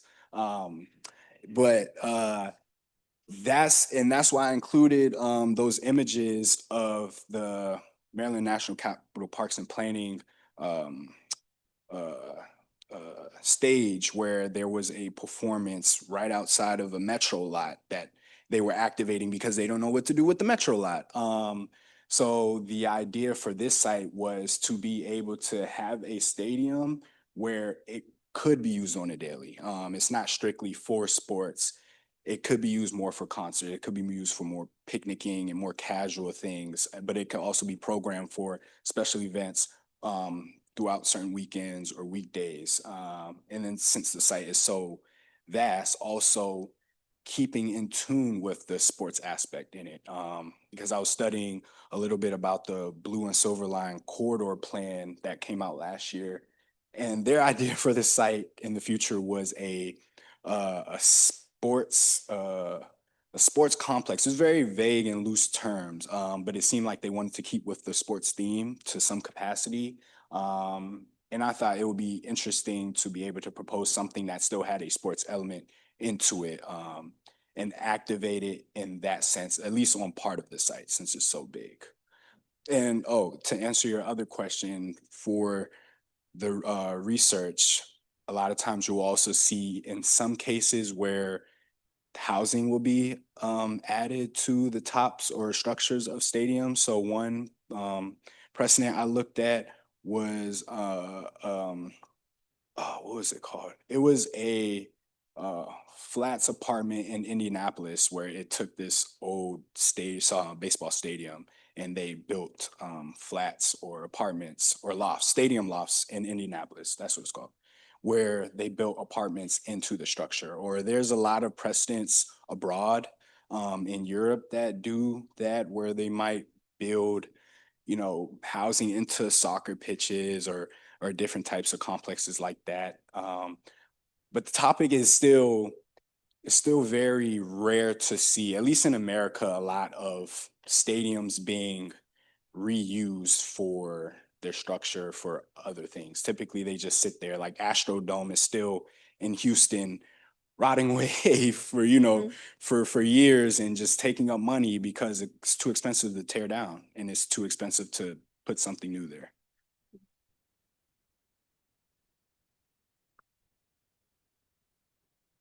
Thank you. Couple of questions. Yes. How far is Watkins Mill Park from here, from this site? And then did you look at what the programming there and did that inform some of the programming you have here?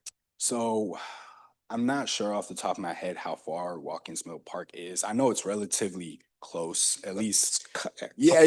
No. Exits around the Beltway. It's not that. But did that inform any of this? But I have been there a couple of times, working with the county. I wouldn't say it directly informed this, but very loosely in terms of looking at different regional parks and programs, it did to see what I can do because they have, you can go see the lights. They have like a sort of not playground. It is. Yeah, they have playgrounds, but they it's have a lot of sports fields as well. You've got Yeah. four you've got four multi-purpose fields, I think here, but I think your bias as an athlete is very clear. You clearly love football because I'm like, where are the tennis courts? Yeah. So these are Wait a more minute. so, yeah. That's the enemy, but right. Yeah, so these Yeah. are more so outdoor field sports primarily in this site, like you might see at one precedent I looked at was Troy Park Yeah. in Ellicott City. That's Yeah. because I coach youth football, so a lot of times I'm visiting It and shows. being at these parks. Yeah. I was recently in Delaware at a sports park the other week, but yeah, I made the decision to keep it field sports Okay, primarily. and that's totally fine. I just sort of wondered a little bit. I think there's a earlier comment that and you answered it, which was there is a great value in understanding how some of the paths from the neighborhoods could then meander in and sort of begin to sort of blur that line between ownership, let the neighborhood be able to sort of conveniently access some of these fields. I think that's really a good opportunity and a diagram that would probably be helpful for you to work on. 'Cause it shows the strength of this proposal. The red buildings, that's Prince George's Yeah. Sports Complex. Yeah, It and looks then- like that road does not necessarily connect into the project. Is there a particular reason for that? And then one other general comment was you have a section between fields 2 and 1, Mhm. and the pavilion provides a lovely view of field 1, but probably not of 2. Yeah. So you can maybe, while you're in that section of the Yeah. project, maybe answer both of those questions for me. Yes, so due to The the complex first and the Oh, connection. yeah, yes. So to answer your question about the complex, I did intend to have the circulation lead into the PG Yeah. Sports Complex site a little bit loosely, not to go too far in. I wanted to keep my site boundaries a little bit further down, but the intent of connecting these paths leading all the way to that complex and then also on this edge leading down to this road as well is what that was. And then in terms of Section. in terms of the section, so this was interesting to work with.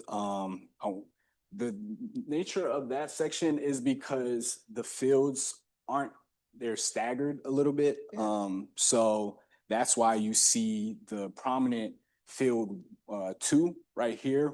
That's in line with the pavilion, but then the field 1 fades to the back because it's significantly further with the topography on that side. But it's still meant to, at a certain level, anchor them sitting right in between them, offering a unique area that's separate from these two since they are connected directly to those Okay, pavilions. so that pavilion is not necessarily meant to the goal wasn't to really have a view of the fields necessarily. That was a different experience. Yes, correct. Whereas These the have other that 2 direct view. pavilions are Yeah. it. Right? Yeah. Okay, fair enough. And then is the ellipse sort of like the exact line of when you talk about history and wanting to interpret some of the history of the site, is that ellipse or, sort of, can I visit this and see a mark in the ground that says this was the exact, ground level of where the stadium was?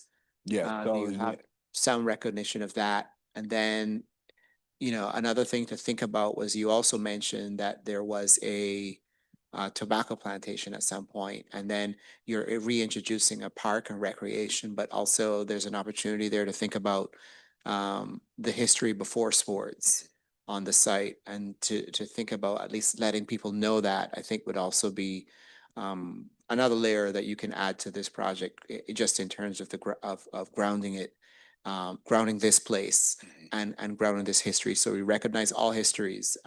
Yeah. And of this place and of the time. And briefly to that point as well, Chris, that definitely came up, especially in my conversations with Professor Joseph Williams and then also my mentor, Rachel Kane, where we want to honor both legacies of the site, being the farm and the stadium. So that inspired me to have these studio spaces be anchored by exhibition spaces where you can have seasonal exhibitions, but you could also have permanent exhibitions that honor that site's legacy. And then possibly in a further iteration, having some sort of monument or certain wayfinding elements in certain parts of the site that indicate what it once was before the stadium and then what it once was before this. You're making a whole lake there. I don't think that lake exists right now. No, So it there's does a not, yeah. whole Yeah. opportunity there. Thank you. So one of the things you're doing is trying to correct the problems of stadium planning, Yeah. right? And manipulate that into an advantage. That's what you're leveraging, right? Yes. So, when a stadium comes into a place like this, it's like an elephant's foot Mhm. stomping down and the kind of tidal effects of that going around. I think there's a lost opportunity here to correct some of those problems. And one of the things that I noticed right away was that your boundary of the site is the same boundary as the previous development. You don't need to be constrained by that. Okay. And by being constrained by that, you've really cut off the opportunity to take care of some of the demographics with housing as one example. You could make the boundary very different than the one that's there. You have a lot of open space that you could manipulate. You could help solve the problems of the kind of housing that should be available that's not available Yes. by doing that. I know it complicates the project to bring housing as a vocabulary into it, but you could just reserve areas. You don't have to actually design the housing. Second thing is just a detail is that amphitheater's got to have a stage. Yeah. And that's an important absence in terms of the utility of it. So my main critique of this really is the lack of connection to the community in terms of the physical development of it. Okay. And the other thing I would mention is that speaking as a grandparent who's twice your median age, plus a little, I think one of the things that would attract families here would be a playground. Yeah. You know, a serious and large and well-developed area for parents, because your median age, these folks have kids, Yes. especially the ones who would want to walk there, would bring their kids there. So I think there's a lack of opportunity for integration with the neighborhood. And that's a major negative from typical development of a stadium. If this project was presented in a landscape architecture program instead of an architecture program, I think we'd be talking about it differently, you know, and I think we'd be talking about the design of the park and the holistic sort of experience of the whole park. And to me, what's missing for me is a kind of sense that even if you do challenge the boundaries, which I think probably you should in a thesis project, but even so, if you don't do that, the whole idea of how you experience this whole thing, that somebody could go there for a reason that didn't have anything to do with sports and still have a great experience. And what that would mean is you would design landscapes that people could move through that had shade. Like I find this site plan, you know, the way in which that grove of trees was left over there, you know, on the one side of the stadium, and then that's begging for some larger idea of completing it, or at least dealing with that as a kind of idea. And then as a parent, has been said, Milt said, standing out there in these fields watching your kids play, sometimes you're looking for the shady spot. Yeah. You know, and so I would be looking for one hell of a lot more trees in this site plan. That's one thing. Second, and a more cohesive experience would be a second thing. The third thing I'd be looking at is a way to kind of make more of an intense kind of experience of place. Like you've separated these sports fields out so far away from each other. I wonder if there might have been a way to actually aggregate them more and to make more of a sense of a kind of center here, you know, that would have some impact on the site. The last thing I will say is I like the idea of memorializing the old footprint of the stadium and things like that. I think, though, lots of times those stadiums did have these ring roads around them that sort of make it difficult for pedestrians to cross. And if I kept that footprint of the stadium, I might have not put the ring road around it mimicking that, and maybe made it do something else. So put more of the program in there so it had more of a sense of place. And the last thing I would say is that we've gone through a phase where sports stadiums look like alien spaceships. You know, if you look at what they did to Soldier Field in Chicago, it looks like, you know, Men in Black landed there and on top of it and stuff. And, you know, when I think back to like the age when sports was becoming a sort of more normal part of our society, I think of things like Franklin Field in Philadelphia, or Sholkoff Field at Cornell, which is this beautiful kind of arcade there. And I find that the architecture that you've made there has the potential to have a kind of more civic scale, but it's being a little bit timid. You know, I think it really needs to be much more of a kind of pieces of landscape that have a kind of scale that are sort of civic. And I would encourage you to think about that. And last thing I'll leave you with is one place you need to go visit is Handley High School in Winchester, Virginia. It is absolutely the most brilliant version of what you're doing. It is a sports field and a high school in a public park. And if that's not enough reason to go out there, it was designed by the Olmsted firm, and it's fundamentally Palladio's Villa Amo as the high school on axis with the football field. And I always had this idea that the sports team runs out the portico down the steps and things like that, the football team out to the field. But it's a really wonderful synthesis of a park, of athletics, and kind of civic programs. And that's really where I think you're trying to do here. And I'm looking for a better orchestration of those pieces. I think a stronger orchestration of those pieces. Thank you.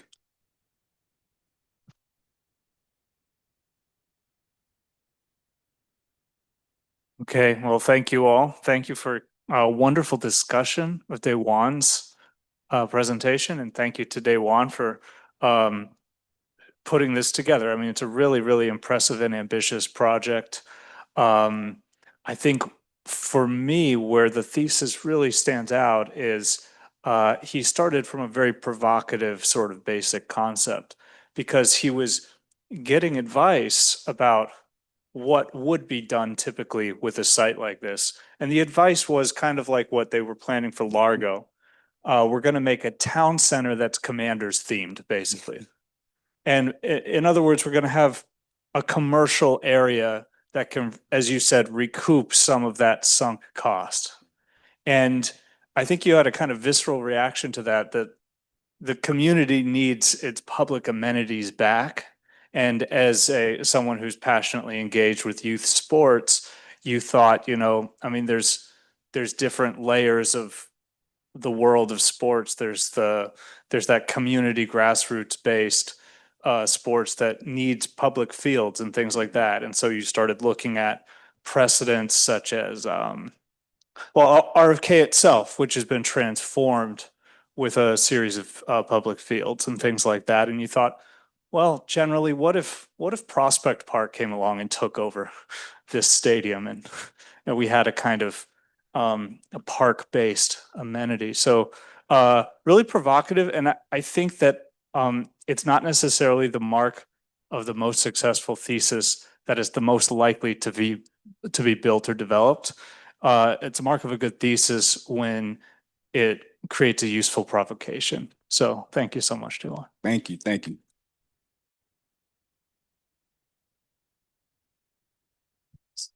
We'll take a short break and look at the next project on the same wall. They're going to flip, the students will flip it. We'll stay here. Yeah.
Try to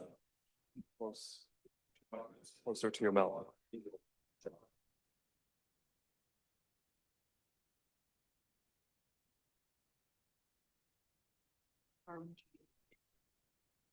right, we're going to get started. Ask our reviewers to return to the front row here.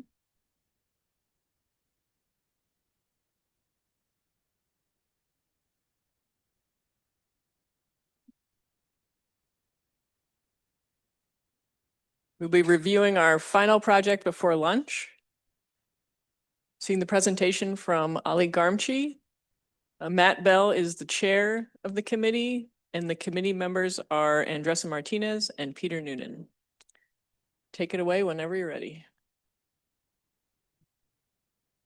Hi, everybody. Before I start, I first want to thank Professor Bell. He helped me a lot and throughout this entire journey. Sometimes this thesis was very long process, and honestly, there were moments where I felt lost and didn't even know what I wanted anymore. But somehow he always knew where the project needed to go and kept pushing me forward. So I'm really thankful for that. Before I start talking about the project, I want to tell you a short story. When I was around 13 or 14, sometimes I stayed at school late studying. I cannot tell you why, because sometimes I have to study more. And then but sometimes I was after that when I went home around 6 p.m., the streets in Tehran, my country, were still completely alive. People were outside everywhere. Kids were playing soccer in the streets. Families were walking around. People were talking, eating, hanging out. And of course, I joined the soccer game. I ended up playing until like 10 p.m., 11 p.m. And when I got home, my mom was extremely mad at me. So hopefully she's not watching right now, because I always lied to her. Was like, no, I was school studying. But honestly, these memories stay with me. Nighttime never felt empty to me. And it felt social, active, and full of life. Then when I moved here, especially in suburban areas, I noticed how different nighttime felt. After a certain hour, many spaces become empty, quiet, and disconnected. That contrast become one of the main inspiration for this thesis project beyond daylight. It's strengthening the Colombia social cohesion at night. Overview, today I first talk about the problem context, research that shaped the project, then I move into the site analysis, and community condition, precedent studies, and program, and finally the design proposal itself. The presentation moves from understanding the social issue first, and then showing how architecture and public space can become a response to that issue. This word cloud represents the main theme that shaped this thesis research. Words like social fragmentation, nighttime, vibrancy, public life, community nodes, and spatial intervention become central ideas throughout the project. As I continued researching, I realized this thesis was not only about the architecture, but also about how people emotionally and socially experience public spaces after dark. Tehran nights, as Professor Khaliji knows, these images show nighttime in life in Tehran and the kind of social energy I experienced in growing up. Even late at night, public spaces were still active, full of people, families were outside, local food vendors were open, and kids were playing soccer, and people were constantly interacting with each other. That experience stayed with me because nighttime never felt empty or disconnected. It feels social, active, and alive. And that becomes major inspiration for this thesis project. In terms of research, one of the early research that I did, influenced this thesis was about libraries after dark, also known as LAD. This project studies how civic spaces like libraries can remain active during nighttime and their hours can be extended, and through programs such as workshop, film screening, and community events. What interested me most was the idea that nighttime activity does not always have to resolve around bars or nightlife culture. Civic and educational spaces can also become social environments after dark. That's me. This research focuses on the importance of active outdoor play and recreation within the shared public spaces. According to the study, recreation supports physical health, mental well-being, social connection, social capital, especially when activities happen in accessible community environments. This became important in my thesis because I wanted sports and recreation to become part of nighttime social life instead of being isolated activities.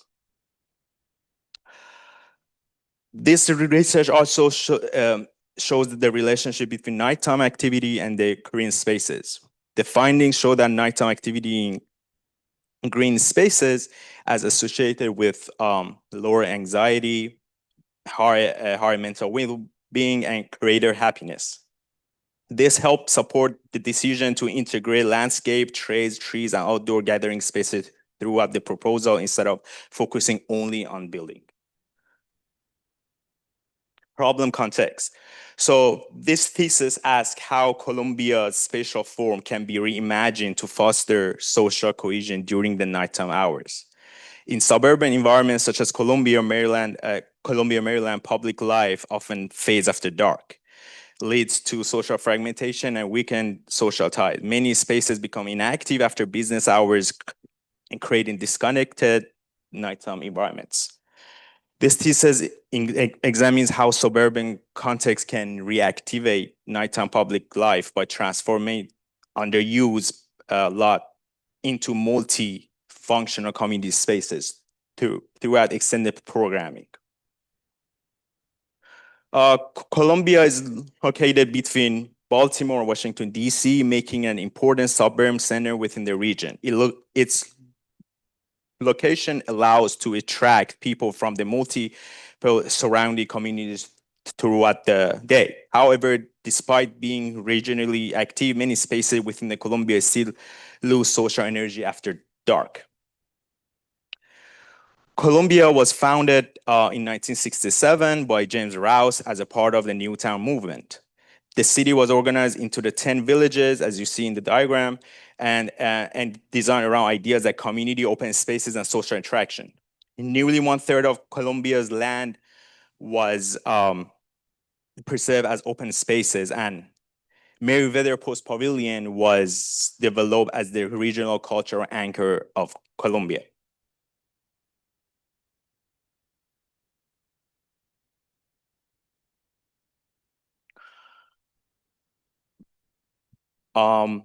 Meriwether, so I talked to about, oh, please don't see.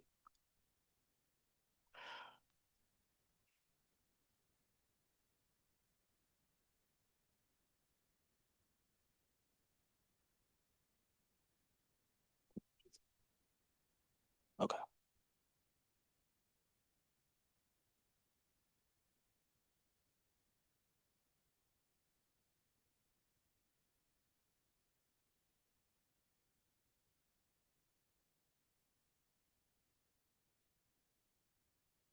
Meriwether Post Pavilion is one of the major nodes of the Columbia. Meriwether is one of the strongest cultural destinations within Columbia. It attracts large crowds during concert evenings, bringing moments of energy and public activity.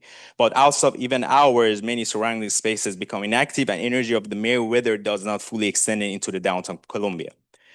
And the other major node is Columbia Mall, as you know. Columbia Mall is anchor major destination within the downtown Columbia. It creates strong daytime commercial and social activity, but after stores close, much of the surrounding environment becomes quiet and underused.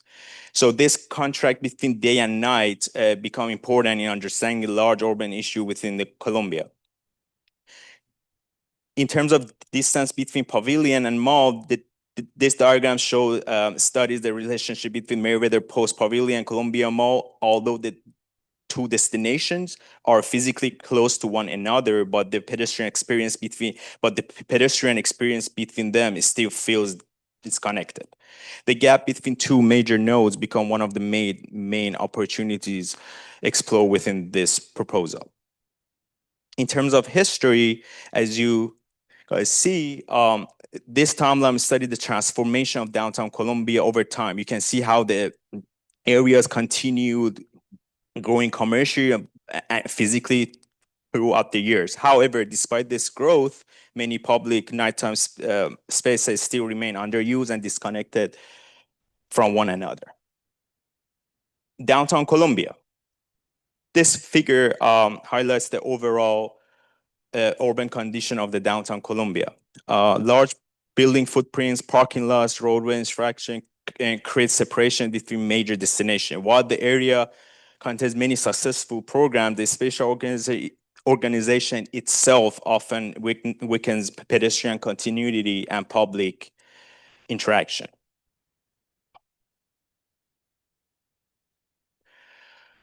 This slide maps the large context surrounding the site and the important destination around it. As you see, the project site sits between residential neighborhoods, commercial spaces, and office buildings, and cultural destinations like Meriwether Post Pavilion. Because of this location, this site has potential to become the connector between the different parts of downtown Columbia. Instead of functioning as a leftover space between destinations, I wanted the site to become active, an active social node within the city, within the town, I guess. Zoning. This zoning analysis shows the different land uses surrounding the site, including residential, commercial, offices, parking, and cultural programs. Although many programs already exist nearby, they currently feel separated instead of connecting together. Large commercial zones and parking infraction dominate area, while public gathering spaces feel empty. This become important in shaping a more mixed and integrated design strategy for this project. Distance between residence and mall. This diagram studied the relationship between nearby resident communities and downtown Columbia. Even though many people live close to the mall area, the pedestrian experience still feels fragmented and disconnected. The large roads and parking lots weaken the relationship between people and public spaces. One of the goals of the project was strengthening this connection through more active and walkable public environments. Major roads. One of the biggest urban challenges within the Columbia is the dominance of the major roads and vehicle infraction. While these roads support mobility very well for cars, they often weaken walkability and social interaction between the spaces. Pedestrian movement becomes secondary to vehicle movement throughout downtown.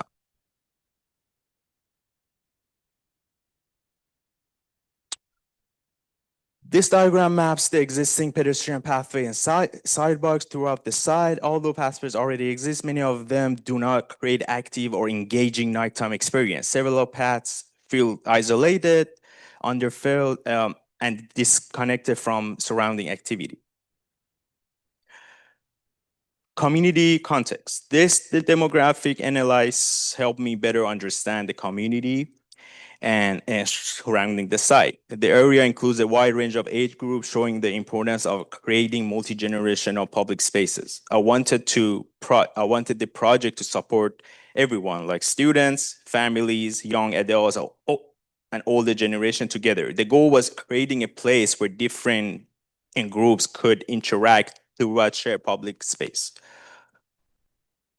And this slide studied the diversity of Colombia's population. Colombia has a very diverse community, and one of the goals of the project was creating inclusive public areas that reflect and support the diversity. The project is intended to feel welcoming and socially accessible to many different group of people. In terms of node issues, throughout the research and site analysis, the project identified 4 major urban issues within the downtown Columbia. This includes low nighttime activity, large parking lots, isolated playing fields, and weak connection between 2 major destinations, as I said, Meriwether Post Pavilion and the Columbia Mall. So these are the photos I took during nighttime. This slide documents how empty many public spaces become at night within the downtown Columbia. When Columbia Mall closes at 8, everything's dead. Even areas that highly active during the daytime, daytime lose social activity after dark. This photograph shows how large empty parking lots and inactive environments. This lack of nighttime activity become one of the main starting points for this thesis. And I don't know you guys can see, this is the visualization of how dark and inactive the area can feel during nighttime hours. Without activity and many spaces, oh yeah, that's a problem, you know. You cannot see. Show empty, can feel during nighttime hour. Without activity, many spaces begin to feel disconnected and social. So that's actually good. That's actually a good example. Issue number 2, another major issue within the downtown Columbia is the amount of large dedicated to parking lots. Large parking lot surfaces dominate the urban environments and create separation between important nodes. These spaces are often inactive for large portion of the day and especially at night. Instead of seeing parking only as a storage for cars, this thesis began exploring how it could become a more active and public environment.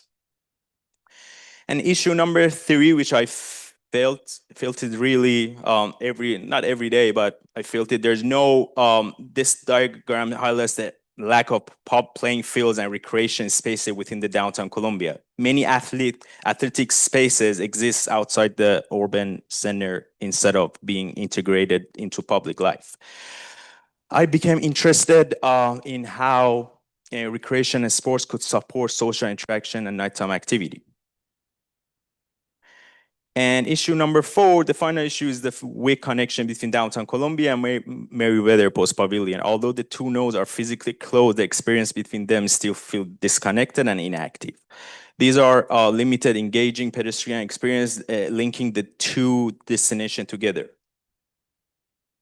So these are the case studies that analyzed during this semester and last semester. This is the Silver Spring Civic Center. This precedent show how civic architecture can support both daytime and nighttime public activity.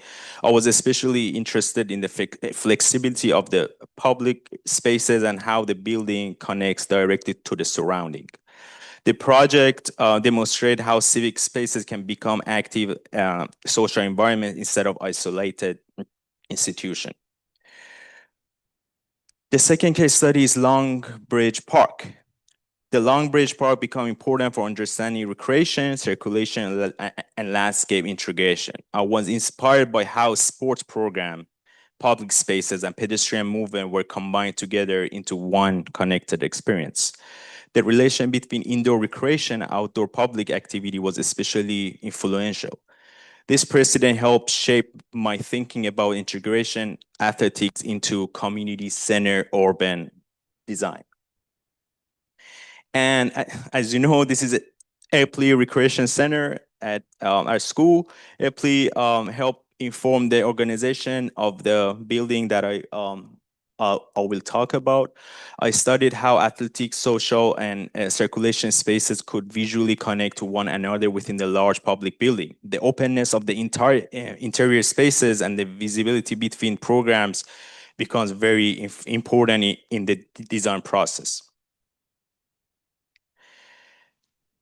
Now about existing site location. This site introduced a selected site within the downtown Columbia. The site is positioned directly between Columbia Mall and Meriwether Post Pavilion, making an important location for for connection and public activity. Currently, much of the site is dominated by parking and underused open spaces. I saw this an opportunity to transform leftover urban spaces into the more active and socially engaged environment.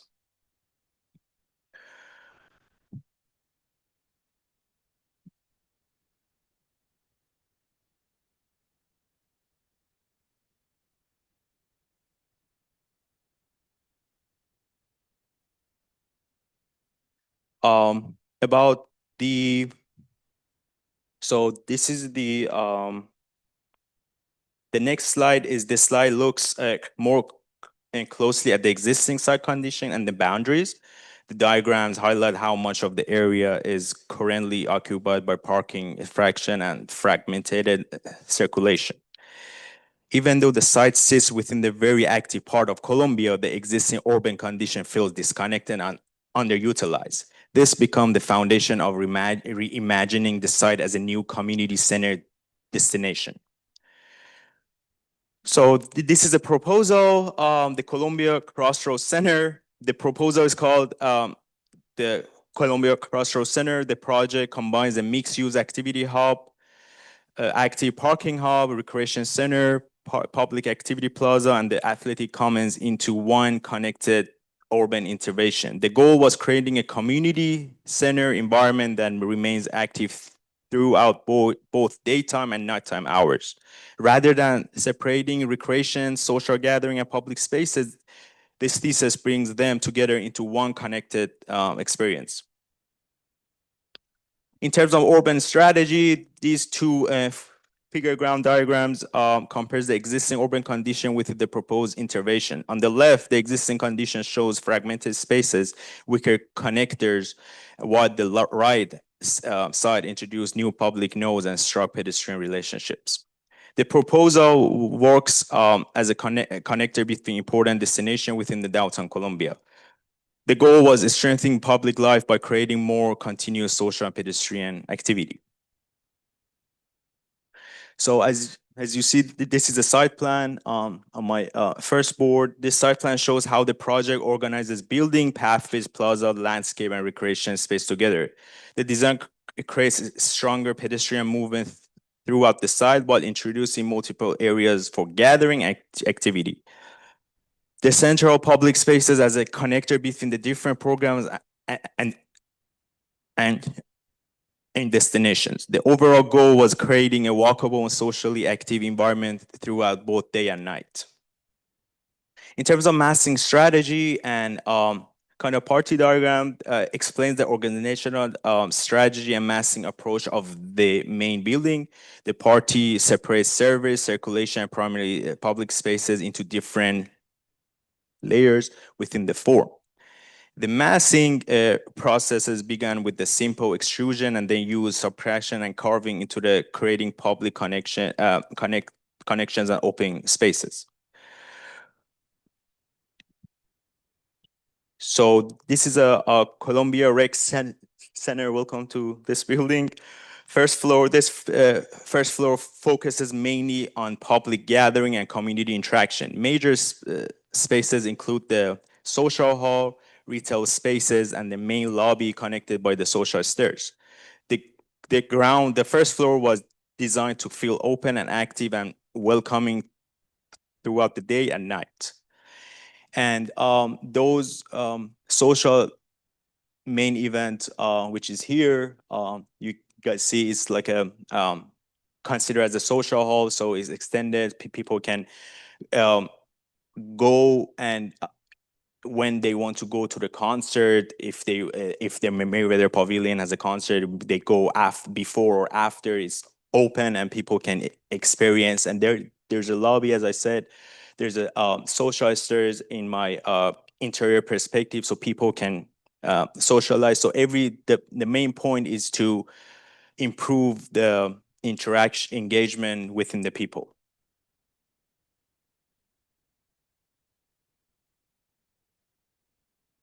Second floor.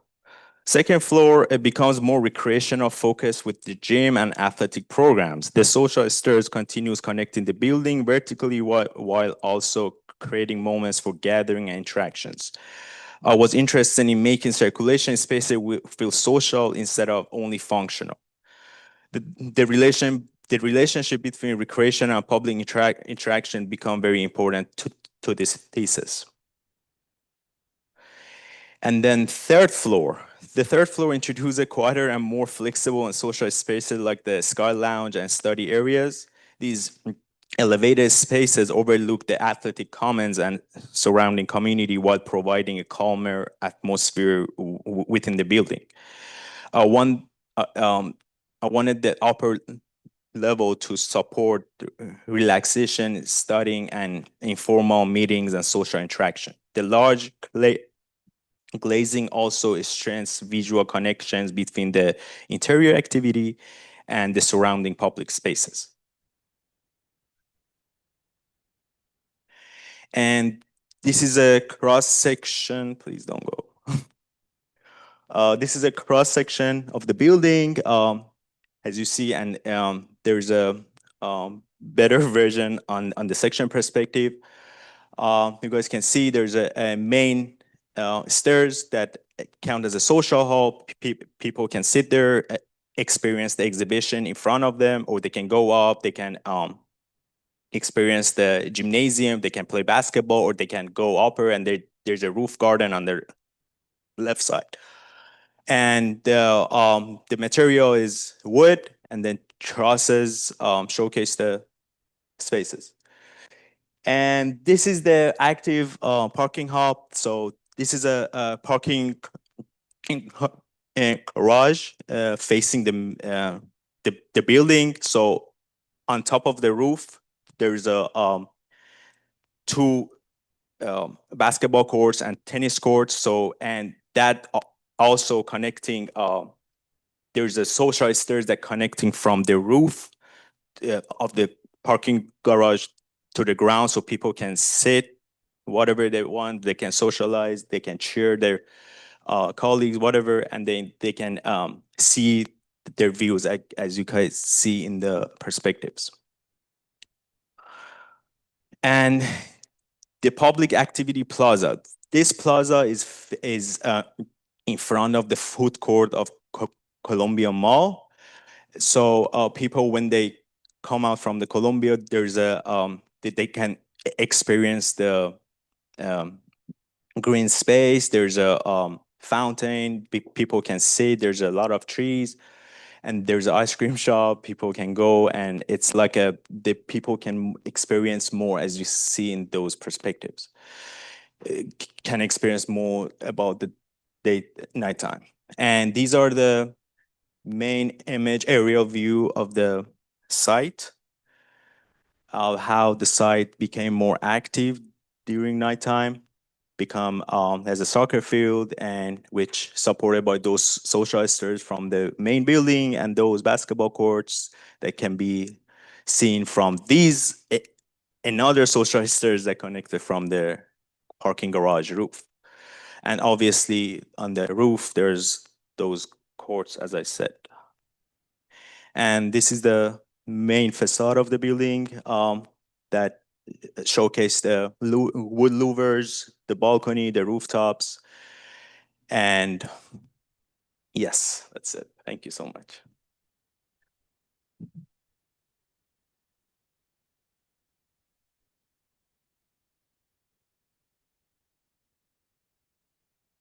So thank you. You've really taken on a big challenge, I think, here. I would like to, I don't know what your problem with slides, if you can go back to the map that shows where existing uses are in the Columbia main plan. Mhm. I think that for me, there are two images that really came to my center focus. One is that on the analysis side, and the other one is the Tehran downtown on the aspirational side. Mhm. So I think that for me, the problem statement should include why people aren't there. And your thesis is that people will come if the activities are right. I don't think that's quite right. And I'll say why. I think you have to have the people there first in order for them to want to take advantage of the opportunities that you're providing programmatically. So I'm thinking about parts of DC where there's lots of people on the street way into the night hours. U Street, 14th and U, Columbia Heights, not Columbia Heights, 18th Street corridor, Adams Morgan. Georgetown Harbor is busy, incredibly crowded at night. Well, what are the common denominators of those three? And one of them is that there's access, although Georgetown has got terrible access, but the other two, you can find some way to get there. But the main difference, or the main common denominator, is they all have housing. Okay, so there are people who can walk down the stairs or take an elevator down, and they are here. And I think that's what's missing in the urban design part of this project. I think you have freedom to do lots of big moves, and I think what you've done is concentrate it down to solve a problem, which is to provide the activity hub with smaller moves. So I'm going to say I think you needed two bigger moves. One of them is to change the zoning, which is certainly within your rights as a thesis designer. And the second is, since the relationship between the Merriweather Pavilion and downtown is so important, and by extension into the mall, why not just draw a line? Bang. It's not a straight line, it's actually a diagonal line. When you get to the road, you have a Ponte Vecchio that goes over it. You continue the shopping opportunities and restaurants, and give people a way not just to get a meal after the show, but to continue into and inhabit downtown Columbia. So I think those are two big moves that I would have liked to see more of in the scheme. Because I think that your aspiration is clear, and that was in the Tehran downtown image. Yeah. So what does it take in human terms to get that accomplished? That's what I would think the focus needs. Thank you. Yeah, I guess sort of building on that, I feel like I struggled a bit to understand the relationship with Merriweather and the Columbia Mall, and in ways that I almost wanted, like the moment in time for malls right now is challenging, right? Like a lot of them are really struggling, and a lot of them are closing and trying to figure out what's their next use. So I almost thought this, especially following the last presentation, was like teeing itself up well to be a discussion of, well, what changes happen at the perimeter of that mall, or the way that mall gets programmed, that become more of an opportunity to be something that is the place where people want to be, and a destination beyond mall hours.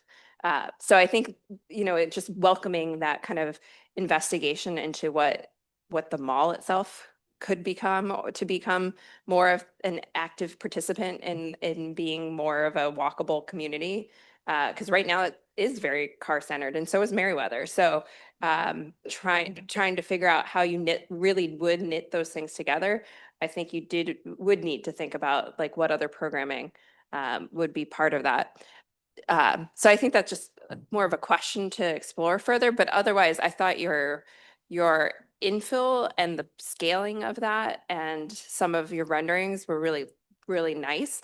And so I thought you did a nice job of thinking about like the human scale and the resolution of what some of these spaces might feel and look like. I think just stepping back, just trying to figure out really truly how do you get people there, and what does that look like to get kind of leave the cars at the periphery.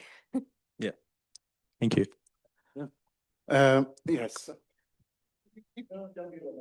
Okay, that's fine. All right. Well then, well, maybe I'll just say two things. One might be in your defense.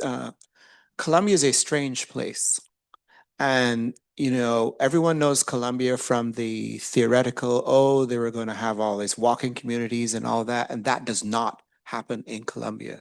These people will get in their car and drive 2 feet to the next destination. And I'm being very honest. We're doing a park, Bland Air parking off of 175, and it's the same thing. They drive to every single activity. The restroom pavilion is over there. You could walk to it and they will drive. Rather than, so in a little bit of your defense, if they have parked their car to come they're gonna, I can see the value actually of having a parking garage connected to this whole complex, because I don't think that, I think you're probably responding to the culture of how Colombians live, which is, if you don't go there often, honestly, you really don't understand the truth. There are two Colombias, how people live and what they have in the textbook. The other comment I would say is that in the, everything is absolutely beautiful. I think there's a great opportunity though to, I'd like to see the parking garage more in these, to make sure it was articulated and finished in the same way as the recreation building, because I think really, if you're going to say the truth, if you're going to respond to the truth of how Colombia works, then this whole complex reads as one thing. And I think you're doing, it's just that many of the renderings focus on the public building and not necessarily the garage. But I think I could see this all being linked as one complex, and then they will drive there. Yeah, for sure. Okay. Yeah. And spend the time. I kind of thought about the parking garage and thought about the facade of the garage, but I should have explored it more. Yeah. Yeah. Ali, thank you very much for the presentation, and I can see really a clear strategy and a clear commitment to the area. But this is just to generate the question of, we always, as architects, I'm an architect, as architects, we have a tendency to solve or to try to solve urban problems with architecture solutions, not urban solutions or urban responses. And I think some colleagues mentioned that implicitly in this. So where is the public space here? So you talked about the public space in terms of presenting the problem and the challenges, the 4 problems, issue 1, issue 2, issue 3, 4. But then you reacted to that with a building, which is fine. But the point I'm trying to raise is, what is your reaction at an urban scale? Where is the public space here? Because you critique the public space, you critique an open environment, and then you install the building. So tell us a little more about this. This is one thing. The other one, just want to mention about the presentation. I can see a strategy, but I don't know why you changed the style here in the section. Is it because of the scale, or you changed the software, or you changed the screen, or what? Because I can see it's like, this is in harmony, but that one, it's nice on its own, but with the overall scheme, what is the issue here also? So please. So in response to your question too, because it's easier to answer, I think I try to apply the same style as the perspective, as like a sketchy type style that you can see it's all like someone like draw it with like pencil. I try to do that, but maybe the printer doesn't that work, but it's the same style as those perspectives. So I try to apply I try to be consistent in terms of like, because those drawings has a sketchy type Okay. thing. I try to do that. And then in terms of your first question, you asked where is the public space? What do you mean by public space? Because I kind of create a plaza in front of the mall that count as a public space, I guess. Like what happens in it So at night? uh, Because that's your argument and that's your focus.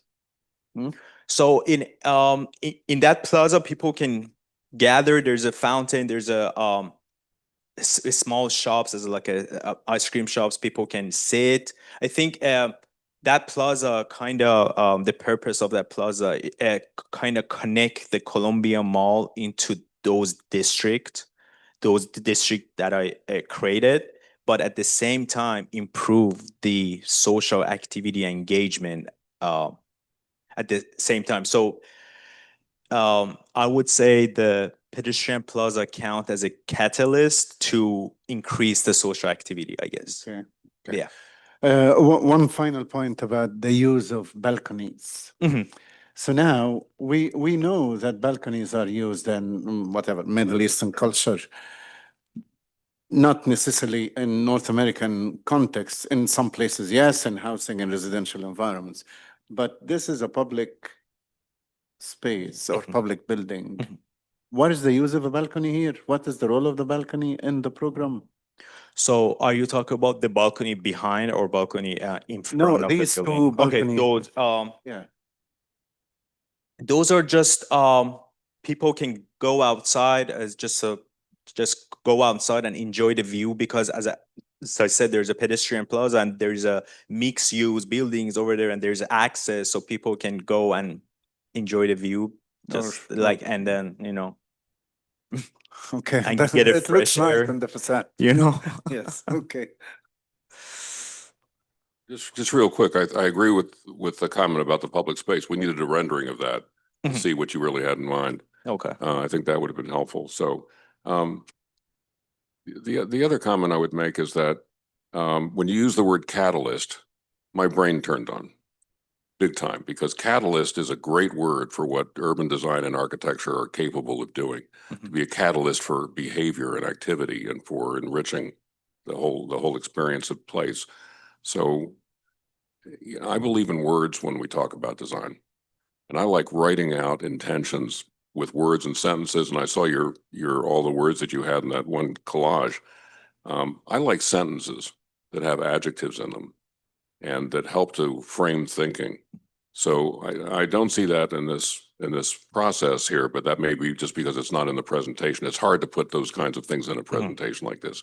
But I think they're incredibly valuable for architects and for designers and for students in general to say what is in your mind, to do the brain dump and enrich it with adjectives that involve emotion, that involve purpose, involve activity, all the things that you value in the final design. And then it's kind of a checklist. Did I use these things? Was I a catalyst for that happening and for this happening and for that happening? Thank you.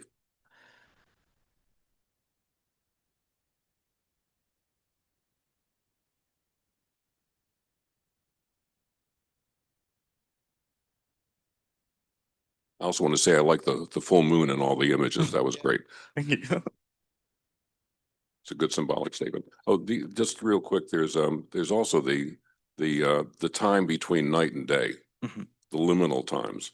At dawn where you don't expect people to be occupying this, but at dusk, there's something that happens emotionally at dusk where the day is ending and the night is beginning.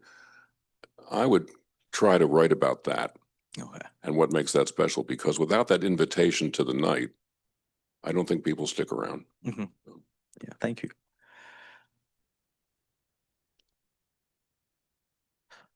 Since Ali did not respond to the or push back a little on the housing question that you brought up. So the growing up, the Columbia I remember was the mall itself. But then in the last 15, 20 years, there's that, you should go and point to it on the figure ground. There's that new ring of housing that, is starting to wrap the outer ring road and fill in. So I think Ali was looking at responding to the two kind of poles of the mall and Merriweather, and not trying to solve all of those problems. The one being the housing that is coming and has changed the way the mall existed 30 and 40 years ago, and in the last 10 or 20 years. Yeah, and housing is being developed in that kind of outer ring. Yeah, thank you. Yeah, sure. Make it brief. No. So, nice job, Ali. I think if I recall correctly, I gave the recommendation to see the Long Bridge Park, right? Exactly. Yeah. So I live in Arlington, Virginia right now, and there's a two community center. One is near the Ronald Reagan Airport. That's Long Bridge Park. Yes. And I'm going to another one, Loberon community center. The main difference between these two community center, it looks pretty similar, but one has a nightlife and another one doesn't have a nightlife. The reason why is that proximity to the residential area. Yeah. The Long Bridge Park is pretty far away from the residential area, which allow people to, play the soccer and to play the tennis outside, because they are allowed to turn on the lights during the nighttime. And also, when you play the soccer, you make a lot of noise. So that makes a lot of complaints from the residents. But the other one, the Loveron Community Center, which I go to, they don't, because there's so many complaints coming out from the residents, so they turn on the light right after the sunset. So there's no nightlife.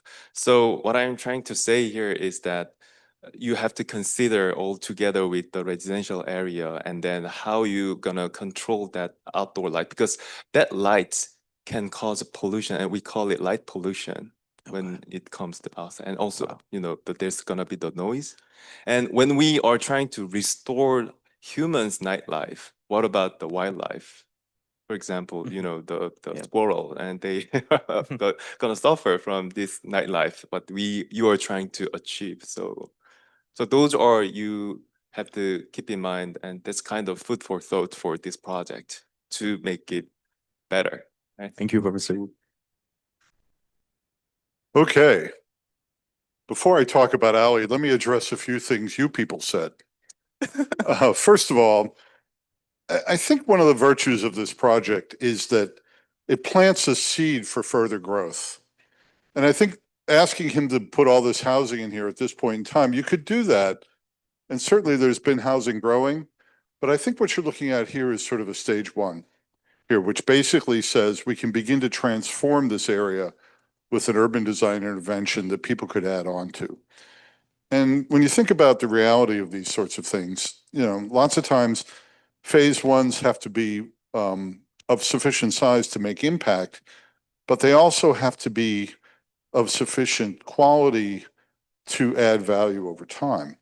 And I think one of the things that this project conceivably does is, by planting a mixed-use street here and connecting these two anchors, it totally has the possibility of transforming the experience of that place.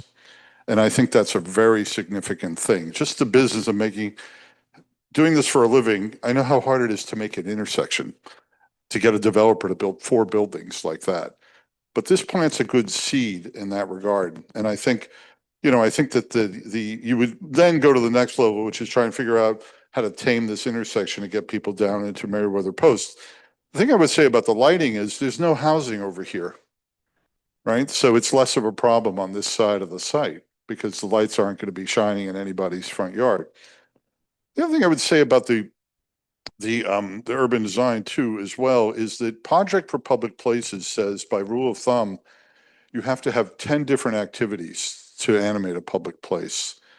And so I was sitting in the back room as you all were talking and thinking, well, what are the different activities? Obviously shopping, eating, recreating, playing soccer, things like that, living. If you started to begin to rack all that up and say, how do you animate public places? That's something you would really want to be mindful of. Of course, without the mall and without Meriwether Post Pavilion, it's a very different kind of proposition. And I think one of the things I was thinking about this is comparable to is Reston Town Center. And those of us that have been around here long enough to remember when it was just one street. And what was really important about that was they built both sides of the street. They made the place. They made the spatial container that existed in order for you to feel a sense of enclosure and feel a sense of placeness. And I think that as a first move, by building both sides of a street, I think that's a very important thing. One of the things that was interesting about working with Ali was, number one, he is not scared of anything and he'll try things when you suggest it. And I greatly admire that, Ali. And you and I had never worked before. And I got to tell you, the first impressions I had were very bad. But you produced, but you produced a really terrific project. It was only bad because you kept telling me how nervous you were, and I kept saying, let's just talk about the architecture. I don't care how nervous you are. I'm nervous too, so let's get over that and just get on with talking about the goods here. But what it was raising to me about what Ali has done is one of the first things he said to me was, he talked about Tehran. And he talked about how impactful it was in him thinking about what cities are like. And I've never been to Tehran. Hopefully, inshallah, I'll get to go someday, right? But that was really an important thing for him to be able to sort of think about the problems of Colombia, which he identified, which are not very difficult to identify, but also to understand what he remembered about Tehran and what was really great about it. And we kept coming back to that. And I kept saying, talk about Tehran. Tell me more about what that was like. And I think that's really kind of, and especially this day and age, to bring the virtues of a place in Iran to the United States to learn from it is sort of a lesson that we all should be rather mindful of. But I have to say, what was amazing working with Ali on this project was the program and the whole approach emerged as we went along. He started with Tehran and he started with Colombia and said, how do I make Tehran be the model for Colombia, and where's the right place to intervene? And he was in different parts of the site, wandering around and stuff. And he finally focused on this connection between Meriwether Post and the mall, which I think was a key thing. And I think Julie Gabrielli and I sat there one day and said, that's it. Don't move off that site. That's the place for you to go. And it made a lot of sense. What's incredible is that he didn't really start with a program. The program emerged as he began to think about how this building was going to interact with the environment and the kind of things that needed to go inside, such as public meeting rooms, retail on the other sides of the streets, gymnasiums and things. And then the sports fields began because he plays soccer. Obviously, we all know very well now. They became an increasingly big part of the program as he went along. And the building, actually, it's a little hard to see in these plans, but it's very well worked out functionally in terms of how people go in, where the security is, and the administration, and the locker rooms and things like that. And I think for me, the two most significant drawings, three actually, this one, the public place inside the building, and the sort of this one, the public place outside with the sports fields, the street he's creating. And of course, I think I've never seen this rendered like this before, Ali. It's a really beautiful drawing. I have to say, Ali, you have surprised the hell out of me. No, I knew you had something in there, but I have to say, it was a real pleasure working with you. Thank you. I am very, very pleased with everything you've been able to achieve, and you should be too, because this is a really terrific project. Congratulations. Thank you. Thank you. Thank you.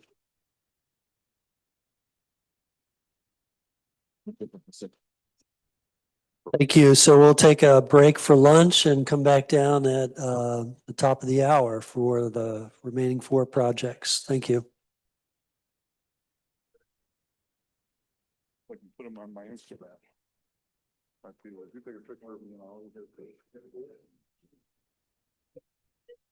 Sure, come on. Which one do you want to be in front of? The site plan or the section or what? We can